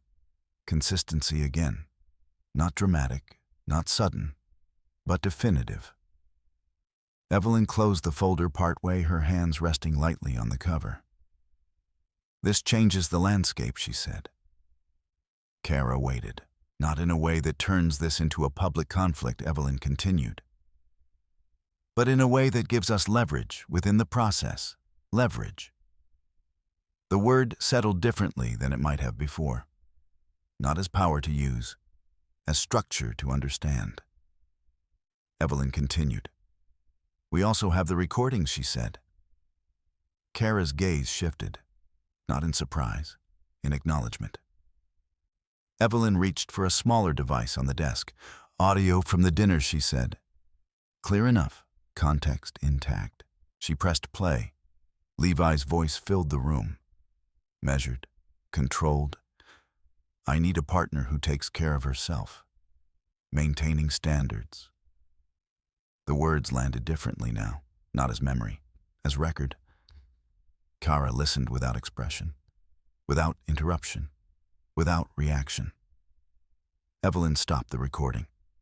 "And the video," she added. Daniel brought it up. A short clip, taken from across the table, not intrusive, but clear. Levi speaking, the room silent, Kara still. It ended before anything else could be added, because nothing else was needed. Evelyn looked at Kara. "This is enough," she said. Kara nodded, because she understood what enough meant. Not excess, not overstatement, just sufficiency. "What's next?" Kara asked. Evelyn leaned back. "We proceed with disclosure," she said. "But we control the sequence." Kara listened. "We respond to his filing," Evelyn continued. "We provide what's required. And we introduce this." She tapped the folder, "when it matters." "When is that?" Kara asked. Evelyn's expression remained steady. "When he commits to a position that contradicts it," she said. Kara absorbed that. Not as strategy, as timing. Daniel closed his laptop. "There's one more thing," he said. Kara looked at him. "The international account," he continued. "It's not just active, it's recent. Transfers within the last 2 weeks. Kara's attention sharpened slightly. "After the filing," she said. Daniel nodded. "Yes." Evelyn's gaze shifted. "That's important," she said. Kara did not ask why. She already understood. Because movement after declaration carried a different weight than movement before it. It suggested awareness, or urgency, or both. Later that evening, Levi sat alone in the living room, his laptop open, the glow of the screen reflecting faintly across his face. He had spent the afternoon reviewing his own disclosures, adjusting, refining, ensuring that everything aligned with the narrative he had already set in motion. From his perspective, the process remained manageable, contained. But something had begun to shift. Not externally, internally. A subtle awareness that Kara's response was not matching his expectations. She was not resisting. She was not negotiating. She was not reacting. She was structuring. He didn't have a better word for it. Only the sense that something was happening outside of his direct control. The sound of the front door opening pulled his attention away from the screen. Kara entered quietly as she always did. Her movements unchanged, her expression composed, but the space between them felt different now, defined. Levi closed his laptop. "We need to talk," he said. Kara set her bag down. "We are," she replied. Levi frowned. "That's not what I mean." Kara looked at him, waiting. "I submitted the initial disclosures," he said. "You'll receive them through your lawyer." Kara nodded once. "I expected that." Levi hesitated, then continued. "I kept it straightforward," he said. "There's no reason to complicate this." Kara stepped further into the room, her posture steady. "Accuracy isn't complication," she said. Levi's jaw tightened. "I've been accurate." Kara held his gaze. "Then there won't be an issue." The words were simple, but they carried weight. Levi felt it, even if he couldn't fully define it. He stood. "You're implying something," he said. Kara did not move. "I'm aligning with what's there," she replied. Again, the same phrase, now familiar, now unsettling. Levi took a step closer. "What do you think you found?" he asked. Kara considered him for a moment. Not emotionally, precisely. "Patterns," she said. Levi exhaled sharply. "There are no patterns," he replied. "There's just process." Kara's voice remained calm. "Process reveals patterns." The distinction settled. Levi felt it more clearly this time, because it introduced something he had not accounted for. Visibility, not of everything, but of enough. "You're overthinking this," he said. Kara shook her head once. "I'm observing it," she corrected. Silence followed. Not empty, not neutral. Defined. Levi looked at her, searching again for something that fit. Something he could categorize, control, dismiss. But the structure he had relied on, assumption, simplification, certainty, no longer held in the same way. Because what Kara carried now was not reaction. It was record, and records once established did not change based on belief. They remained, waiting. For the moment they were needed, the room chosen for the mediation was designed to appear neutral, yet nothing about it was without intention. The lighting was even and deliberate, avoiding shadows that might suggest imbalance. The table was long enough to create distance, yet not so long as to discourage direct exchange. Every element, from the placement of water glasses to the arrangement of chairs, served a purpose that did not need to be explained to those accustomed to such environments. Gonzales entered without hesitation, accompanied by Evelyn Brooks, whose presence carried a quiet authority that did not rely on volume or display. Daniel Reeves followed, his laptop already prepared, his role understood without introduction. Across the table, Levi Carter sat beside Rachel Whitmore. His posture controlled his expression, composed in a way that suggested he believed the structure of the meeting remained within his expectations. What he did not yet recognize was that expectation, when built on incomplete information, tends to fracture under the weight of precision.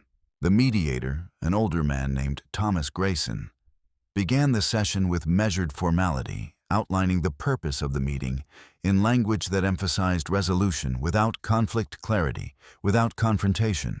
His tone remained steady, neither favoring nor discouraging either side, as he invited both parties to present their positions in a manner consistent with the process. Rachel Whitmore spoke first, as Levi had anticipated. She framed the case in the same terms established in the initial filing, emphasizing irreconcilable differences, the absence of children, and the desire for an efficient and equitable separation. Her language was careful, avoiding unnecessary elaboration, while reinforcing the simplicity of the narrative Levi had chosen. Levi listened with quiet confidence, his attention fixed on the structure of the argument rather than the possibility of interruption. From his perspective, the foundation remained intact, and nothing presented thus far suggested otherwise. Evelyn Brooks did not respond immediately. Instead, she allowed a moment of silence to settle across the table, not as a tactic designed to unsettle, but as a space in which the weight of what had been said could be measured against what had not. When she began, her tone was calm, her pacing deliberate, each word placed with intention. "We agree that clarity is important," she said, her gaze directed toward the mediator before shifting briefly to Rachel. "However, clarity requires completeness, and at this stage, completeness has not yet been established." Levi felt the shift before he understood it. A subtle change in the room that did not alter the arrangement of people or objects, yet altered the direction in which the conversation was moving. Rachel responded without visible concern, her posture unchanged. "If there are specific concerns regarding disclosure, we can address them directly," she said. Evelyn inclined her head slightly. "That would be appropriate," she replied. She reached for the folder in front of her, opening it with the same measured precision Kara had come to recognize. There was no sense of urgency in the movement. No attempt to dramatize what would follow, because the content itself did not require embellishment. Daniel adjusted his laptop, turning the screen slightly so that it could be viewed by those seated across from him. The spreadsheet appeared first not as a collection of isolated figures, but as a structure in which each element connected to another. "These are the disclosed accounts." Daniel began, his voice, even his tone devoid of emphasis. "And these are the transactions associated with them." He paused briefly, allowing the initial framework to settle. However, he continued, "There are additional accounts that were not included in the initial disclosure." Levi's attention sharpened, though his expression remained controlled. Rachel leaned forward slightly, her focus narrowing. "On what basis are you making that claim?" she asked. Daniel did not respond immediately. Instead, he moved to the next section of the display, where the patterns became visible through repetition rather than assertion. "Transaction mapping," he said. "Dates, amounts, and corresponding activities." The screen displayed a sequence that required no interpretation for those willing to follow it carefully. Transfers aligned with known absences, payments connected to identifiable services, patterns that once established did not depend on explanation to be understood. Evelyn spoke again, her voice steady. "These accounts have been active recent and materially relevant to the financial landscape of the marriage," she said. "Their omission from the initial disclosure raises questions that need to be addressed before any agreement can be considered complete." Levi felt the first genuine disruption to his internal structure, not because the information was entirely unexpected, but because of the way it had been presented. It was not accusation. It was not confrontation. It was alignment, and alignment left little room for dismissal. Rachel's expression tightened slightly, though her tone remained professional. "We will need to review this information," she said. "At this point, we cannot verify its accuracy." Evelyn nodded. "That is understood," she replied, "which is why we are presenting it now." There was a brief pause, one that extended just long enough to alter the rhythm of the room. Then Evelyn reached for a smaller device. In addition to financial considerations, she continued, there is contextual evidence relevant to the conduct within the marriage. Levi's gaze shifted, his attention no longer fixed solely on the financial framework. Evelyn pressed a button and the audio filled the space. Levi's own voice, measured and composed, repeated the words he had spoken at the dinner table. The phrasing, the tone, the deliberate choice of language, all preserved without distortion. The room did not react outwardly, yet the effect was unmistakable. What had existed as memory was now record, and record, once introduced into a legal context, carries a weight that memory alone does not.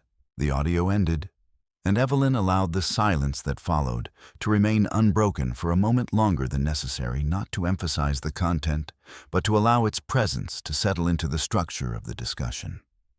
This is not presented as the central argument, she said, but it is relevant context in understanding the nature of the marital environment. Levi did not speak immediately. The confidence that had carried him into the room remained visible, yet it no longer held the same stability. For the first time, the narrative he had constructed began to feel insufficient, not because it had been challenged directly, but because it had been expanded beyond his control. Rachel turned slightly toward him, her expression measured, her voice low enough that it did not carry across the table. "Is there anything I should be aware of regarding these accounts?" she asked. Levi's response was equally controlled. "They're business-related," he said. Rachel held his gaze for a moment longer than usual, as if assessing not the answer, but the certainty behind it. "We will need documentation," she said. Levi nodded. "Of course." Across the table, Kara remained still. Her posture unchanged, her expression composed in a way that did not invite interpretation. She did not look at Levi when his voice filled the room. She did not react when the patterns were displayed. She simply observed the same way she had from the beginning, allowing the process to move without interruption. The mediator cleared his throat softly, drawing the attention of the room back to the structure of the meeting. "It seems we have identified areas that require further clarification," he said. "I suggest we pause here and allow both sides to review the information before proceeding." No one objected, because at this stage, objection would not have altered what had already been introduced. As the meeting adjourned, Levi remained seated for a moment longer than necessary, his gaze fixed on the documents that had redefined the space around him. The process he had believed to be straightforward now extended beyond the boundaries he had set, and the simplicity he had relied upon no longer existed in the same form. Kara stood beside Evelyn, gathering the materials without haste, her movements reflecting the same quiet control she had maintained from the beginning. She did not look back as she moved toward the door, not because the moment lacked significance, but because its significance had already been established. For Levi, the shift had only just begun to register. For Kara, it had already been accounted for. The courtroom was not large, but it carried the weight of finality in ways that no private meeting could replicate, unlike the mediation room where language could soften edges and delay conclusions. This space demanded precision. Every statement, every document, every pause existed within a framework that did not accommodate assumption. Kara Gonzales entered with the same composure she had carried through each stage of the process, her posture steady, her expression neutral. Her presence defined not by assertion, but by alignment with what had already been established. Evelyn Brooks walked beside her, carrying the final set of documents that would no longer be introduced as possibility, but as record. Across the room, Levi Carter stood with Rachel Whitmore, his attention divided between the materials in his hand and the quiet awareness that the structure he had relied upon no longer held the same certainty. He had spent the previous days reviewing, responding, adjusting, attempting to restore coherence to a narrative that had begun to fracture under the weight of evidence he had not anticipated. What he had not been able to do was remove it. The judge entered without ceremony, and the room rose in unison, before settling into a stillness that felt less like silence and more like containment. This was no longer a space for interpretation. It was a space for resolution. Rachel Whitmore began her tone, controlled her language consistent with the position she had maintained from the outset. She acknowledged the existence of additional accounts, framing them as business-related, emphasizing that documentation was being prepared, and reiterating that the intention remained to reach a fair and efficient settlement. Her argument was structured professional, and under different circumstances sufficient. But the circumstances had changed. Evelyn Brooks did not respond immediately. Instead, she waited for the appropriate moment, allowing the initial position to be fully stated before introducing what had already been prepared. When she stood, her voice carried the same measured clarity it had in every prior setting, but here within the formal structure of the court, that clarity held a different kind of authority. "We agree that efficiency is valuable," she said. "However, efficiency cannot replace completeness, and completeness has not yet been achieved." She approached the bench, submitting the first set of documents. Exhibit A, she continued verified financial records indicating the existence of undisclosed accounts, active both prior to and following the filing of divorce proceedings. The documents were accepted without comment, their significance not diminished by the absence of immediate reaction. In this setting, acknowledgement did not require expression. Evelyn continued. Exhibit B, she said, transactional mapping establishing consistent patterns of financial movement corresponding with documented absences and expenditures unrelated to the marital household. Each exhibit was placed with the same deliberate care, not as a series of isolated claims, but as components of a structure that did not rely on emphasis to convey meaning. Levi watched as the documents were presented, his attention fixed on the sequence rather than the individual details. He had seen these patterns before in the mediation room, in the materials Rachel had reviewed with him, but here, within this context, they carried a weight that could not be reframed. Rachel rose again, her tone steady, her response immediate. "We do not dispute the existence of these transactions," she said. "However, we maintain that they are business-related and do not materially alter the equitable division of marital assets." It was a controlled position, one that attempted to contain the impact of the evidence by redefining its relevance. Evelyn did not challenge the statement directly. Instead, she introduced the next element. Exhibit C, she said, audio recording from a public family gathering, establishing the context in which the marital dissolution was presented.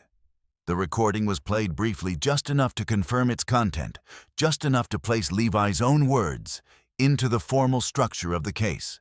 "I need a partner who takes care of herself. Maintaining standards." The phrasing, once delivered with confidence, now existed without interpretation. Its tone preserved its intent evident through repetition rather than explanation. The recording ended, and Evelyn allowed a brief pause before continuing. "This is not presented as the primary basis for dissolution," she said. "However, it provides relevant context regarding conduct intent and the manner in which the marital relationship was publicly defined." The judge's attention remained steady. His expression unchanged, his focus directed not at the individuals, but at the structure of the case as it unfolded. Levi felt the shift fully now, not as a sudden collapse, but as a recognition that the narrative he had constructed no longer contained the entirety of the situation. What he had framed as a simple separation had expanded into something that could not be reduced without ignoring the evidence now formally placed before the court. Rachel spoke again, her tone measured, her posture unchanged. "We acknowledge the recording," she said. "However, we maintain that it reflects personal expression rather than legal misconduct." Evelyn inclined her head slightly. "That distinction is understood," she replied, "which is why it is presented as context rather than claim." The exchange remained, controlled, each statement placed carefully within the boundaries of the process, yet the direction had already shifted. What had begun as a straightforward filing had become a structured presentation of inconsistency, omission, and conduct that could no longer be dismissed as irrelevant. Kara remained seated throughout, her attention steady, her posture unchanged. She did not look at Levi as his voice was replayed. She did not react to the presentation of financial records. Her presence did not seek to influence the room because the influence had already been established through documentation. The proceedings moved forward with the same measured pace, each side given the opportunity to respond, to clarify, to position their arguments within the framework now defined by evidence rather than assumption. When the judge finally spoke, his tone carried the same neutrality that had defined the room from the beginning, yet the content of his words reflected the shift that had occurred. The court acknowledges that the initial presentation of this case as straightforward is no longer sufficient, he said. Additional financial review is required, and all relevant accounts must be fully disclosed and verified before any final determination can be made. He paused, allowing the directive to settle. Furthermore, the conduct presented, while not determinative on its own, will be considered in evaluating the broader context of the marital relationship.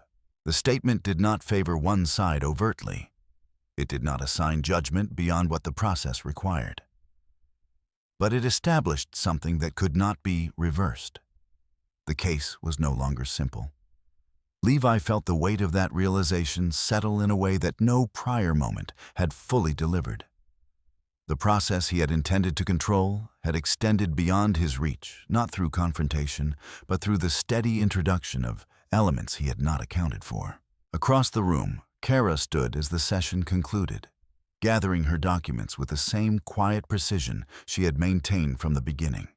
She did not look toward Levi as she prepared to leave, not because the moment lacked significance, but because its significance no longer required acknowledgement.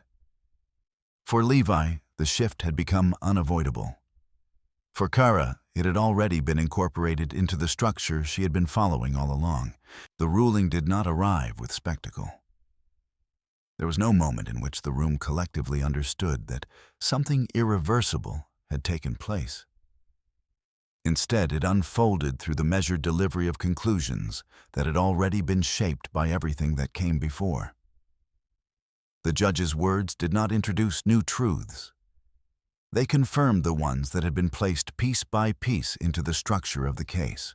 Kara Gonzales stood as the decision was read. Her posture unchanged, her expression steady, her attention fixed not on Levi Carter, but on the process itself. She had not come to this room for vindication, and so she did not search for it in the outcome. What she had aligned herself with from the beginning was not victory, but accuracy. And accuracy, once established, does not require celebration. The court acknowledged the necessity of full financial disclosure and the failure of the initial filing to meet that standard. The undisclosed accounts, now verified and documented, could not be dismissed as incidental, nor could they be reframed as irrelevant without contradicting the evidence that had been formally accepted. There were consequences, not dramatic, not immediate in the way that public narratives often suggest, but structured. Levi was required to provide complete documentation of all financial holdings, including those previously omitted, within a defined and enforceable timeline. The court appointed an independent financial review to ensure compliance, removing the possibility that interpretation alone would determine the outcome. The division of assets would proceed only after that process was complete. The case, once presented as simple, had become conditional. Beyond the financial implications, the court addressed conduct not as a separate charge, but as context that could not be ignored. The audio recording, the consistency of public remarks, the manner in which the marital relationship had been framed, all of it contributed to an understanding that extended beyond the language of irreconcilable differences. The judge did not assign moral judgment. He did not need to. The structure itself carried that weight. For Levi Carter, the outcome did not feel like a single loss, but a series of adjustments that he could no longer control. The clarity he had relied upon had been replaced by requirements, obligations, and oversight that extended beyond his initial expectations. The process had not turned against him. It had simply expanded in a way that revealed what had been incomplete. He remained standing as the session concluded, his attention fixed on the documents in front of him. though he no longer needed to read them to understand what they contained. Rachel Whitmore spoke to him in a low voice, outlining next steps, timelines, responses that would need to be prepared. He listened, but his understanding was no longer ahead of the process. It was following it. Across the room, Diane Carter sat with her hands folded, her posture composed in the same way it had been at every family gathering, every dinner, every moment in which silence had been chosen over intervention. Yet the context had changed, and with it the meaning of that silence. She had watched the proceedings without interruption. Her expression controlled her reactions, contained within the boundaries she had always maintained. But the structure she had relied upon, the assumption that certain dynamics would remain unchallenged, had shifted in ways that could not be undone. She did not approach Kara. She did not speak. Not because she had nothing to say, but because the moment for saying it had passed long before this one. Sophie Lane did not attend the hearing. Her absence had been practical, predictable, consistent with the discretion she preferred. Yet, outside the courtroom, the implications of the decision reached her in ways that did not require direct presence. Messages from Levi had become shorter, less certain. The confidence that had once shaped his tone now carried hesitation, though he did not name it. From her perspective, the situation had become more complicated than expected. Not unmanageable, but no longer simple. Kara gathered her documents with the same deliberate care she had shown at every stage. There was no rush in her movements, no visible shift in her expression. She did not look toward Levi as she prepared to leave. Not out of avoidance, but because the process no longer required that connection. Evelyn Brooks stood beside her, reviewing the next steps in a tone that remained calm, structured, forward-moving. "We'll proceed with the financial review," she said. "Ensure compliance, then finalize the division." Kara nodded. Understood. There was no need for elaboration, because the direction was clear. As they moved toward the exit, the courtroom behind them returned to its neutral state, ready to receive the next case, the next structure, the next sequence of events that would unfold according to its own logic. Outside, the air carried a different quality, not lighter, not heavier, simply uncontained. Kara paused at the top of the steps, her gaze moving briefly across the open space in front of her. The city continued as it always did, indifferent to the outcome that had just been delivered within the walls behind her. Evelyn stepped beside her. "Do you want to discuss anything further today?" she asked. Kara considered the question. Not in terms of necessity, in terms of alignment. "No," she said. "We proceed as planned." Evelyn inclined her head. "All right." They parted without ceremony, because there was nothing left to establish in that moment. Later that evening, Kara returned to the house on Alderbrook Drive for what would be one of the final times. The space was unchanged, furniture in place, surfaces clean, the quiet familiar. But its meaning had shifted. It was no longer a place she moved within unconsciously. It was a place she was preparing to leave. Levi was there when she entered, standing near the window, his posture still, his attention directed outward, as if the distance beyond the glass offered something the room no longer did. He turned when he heard her. For a moment, neither of them spoke. Then Levi exhaled. "This didn't have to go this way," he said. Kara set her bag down. "It went the way it was structured to go," she replied. Levi's jaw tightened. "That's not what I meant." Kara looked at him, not with anger, not with satisfaction, with clarity. "You said what you needed to say," she continued. "You set the direction." Levi shook his head slightly. "I didn't expect—" He stopped, because finishing the sentence would require naming what he had not seen. Kara did not complete it for him. She did not correct him. She allowed the silence to hold the space where understanding might have been. After a moment, she spoke again. "The process isn't finished," she said, "but it's defined. Levi nodded, though the movement carried less certainty than before. "Yeah," he said. Another pause. Then quietly, "I didn't think you'd handle it like this." Kara considered that, not as a compliment, not as an acknowledgement, as observation. "I didn't handle it," she said. "I followed it." The distinction remained. Levi understood it now, not fully, but enough. Kara moved past him toward the hallway, her step steady, her direction unchanged. Behind her, Levi remained where he was, no longer attempting to reframe what had already been established. The outcome had not been imposed. It had been revealed, and what it revealed could not be undone. The last morning Kara Gonzales spent in the house on Alderbrook Drive began without ceremony, the same way most of her mornings had begun, yet carried a clarity that had not existed before. The light entered through the windows in quiet lines, touching surfaces that had once felt permanent and now felt temporary, not because anything had changed physically, but because her position within that space had already shifted.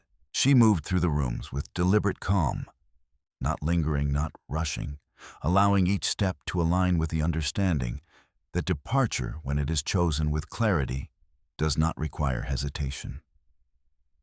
There were no arguments left to revisit, no explanations waiting to be offered, no unfinished words pressing against silence. What had needed to be said had been said not through confrontation, but through structure, through record, through a process that had carried itself forward without requiring her to force it. Levi Carter remained in the house, though not in the same way he had before. His presence had become quieter, less defined by certainty, more shaped by the absence of control he had not anticipated. He stood in the kitchen when Kara entered, his posture steady, his attention shifting toward her in a way that suggested recognition rather than expectation. "You're leaving today," he said. It was not a question. Kara placed a small box on the counter. Her movements unhurried, her expression unchanged. "Yes," she replied. Levi nodded once, as if confirming something he had already understood. For good, Kara met his gaze, not with finality, but with accuracy.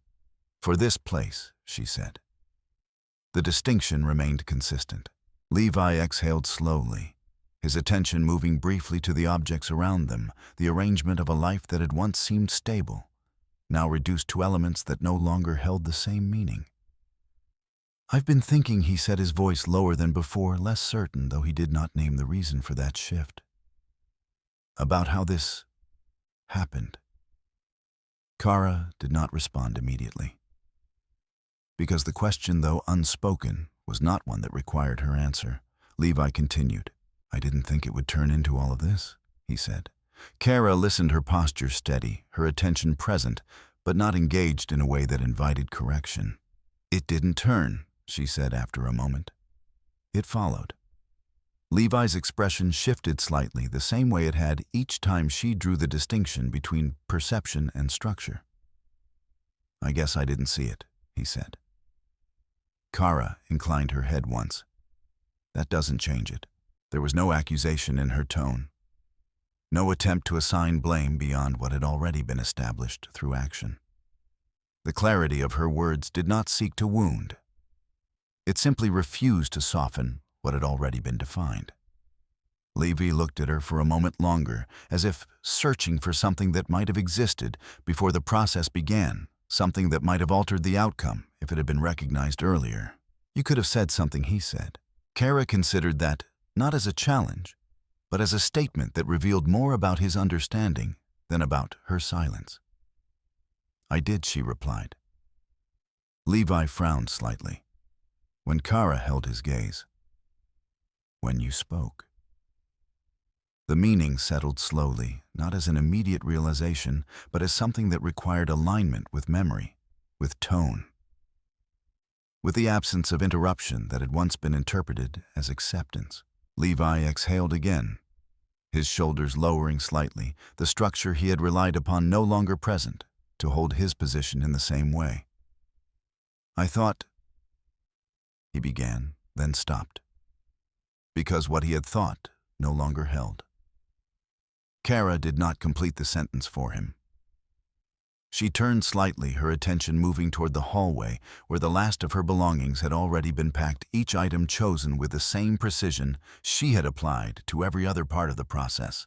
There was nothing left that required decision, only completion. She lifted the box from the counter, its weight manageable, its contents defined by necessity rather than sentiment. As she moved toward the door, Levi spoke again, his voice quieter, not seeking control, but something closer to understanding. "What happens now?" he asked. Kara paused briefly, not turning back, not reconsidering, but acknowledging the question in the same way she had acknowledged everything else, by placing it within the structure that already existed. "The process finishes," she said. Levi remained where he was, his attention fixed on her as she continued. And then he asked.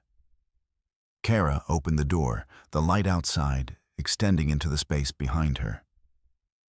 "Then it's complete." There was no elaboration beyond that. No projection of future, no attempt to define what would follow.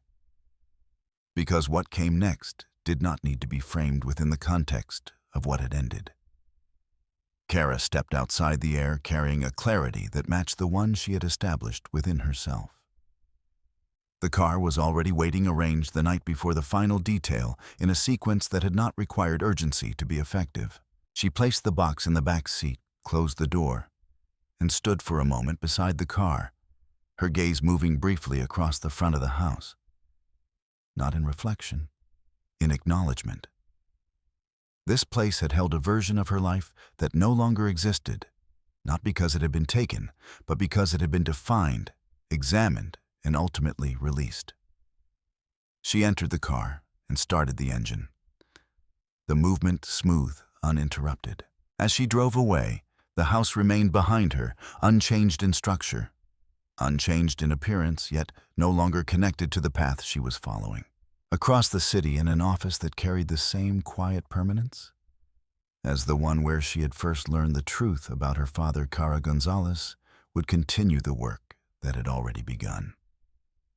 The trust, the assets, the responsibilities that had been placed into her care did not demand transformation in the way others might expect. They required alignment, the same alignment she had applied to everything else. She would read, she would review, she would decide. Not quickly, not for appearance, but with the same precision that had guided her through the dissolution of her marriage. The name Alejandro Gonzales would remain present not as a revelation, but as a structure that had been built long before she understood it, one that had been designed not to define her, but to support what she had always been capable of becoming.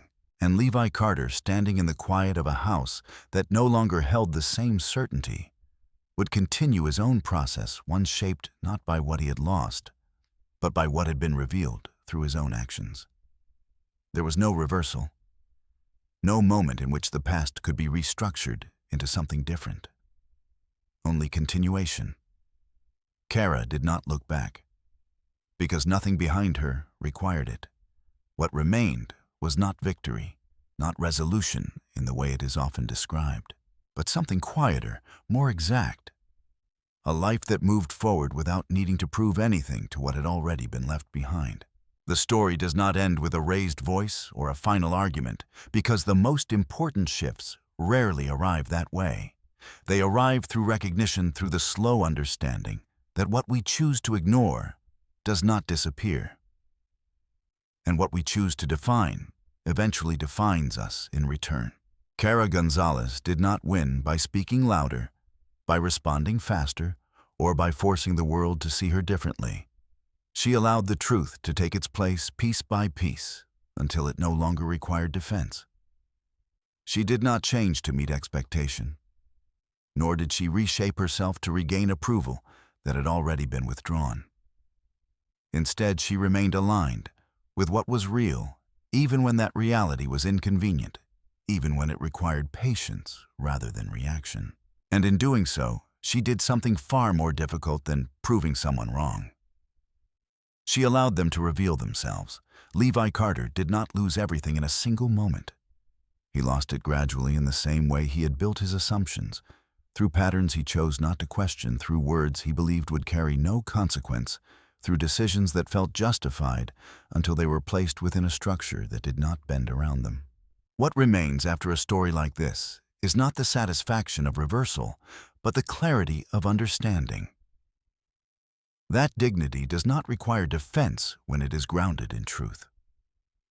That silence, when chosen with intention, can hold more power than any argument. And that justice, when it arrives, often does so quietly, without spectacle, without declaration, leaving behind not noise, but order. If this story stayed with you, take a moment to reflect on where you are in your own journey and what time it is where you're watching from. Stories like this are not about endings, but about recognition. And if you find value in stories that move with quiet strength and truth, you are welcome to stay, to listen, and to follow what comes next.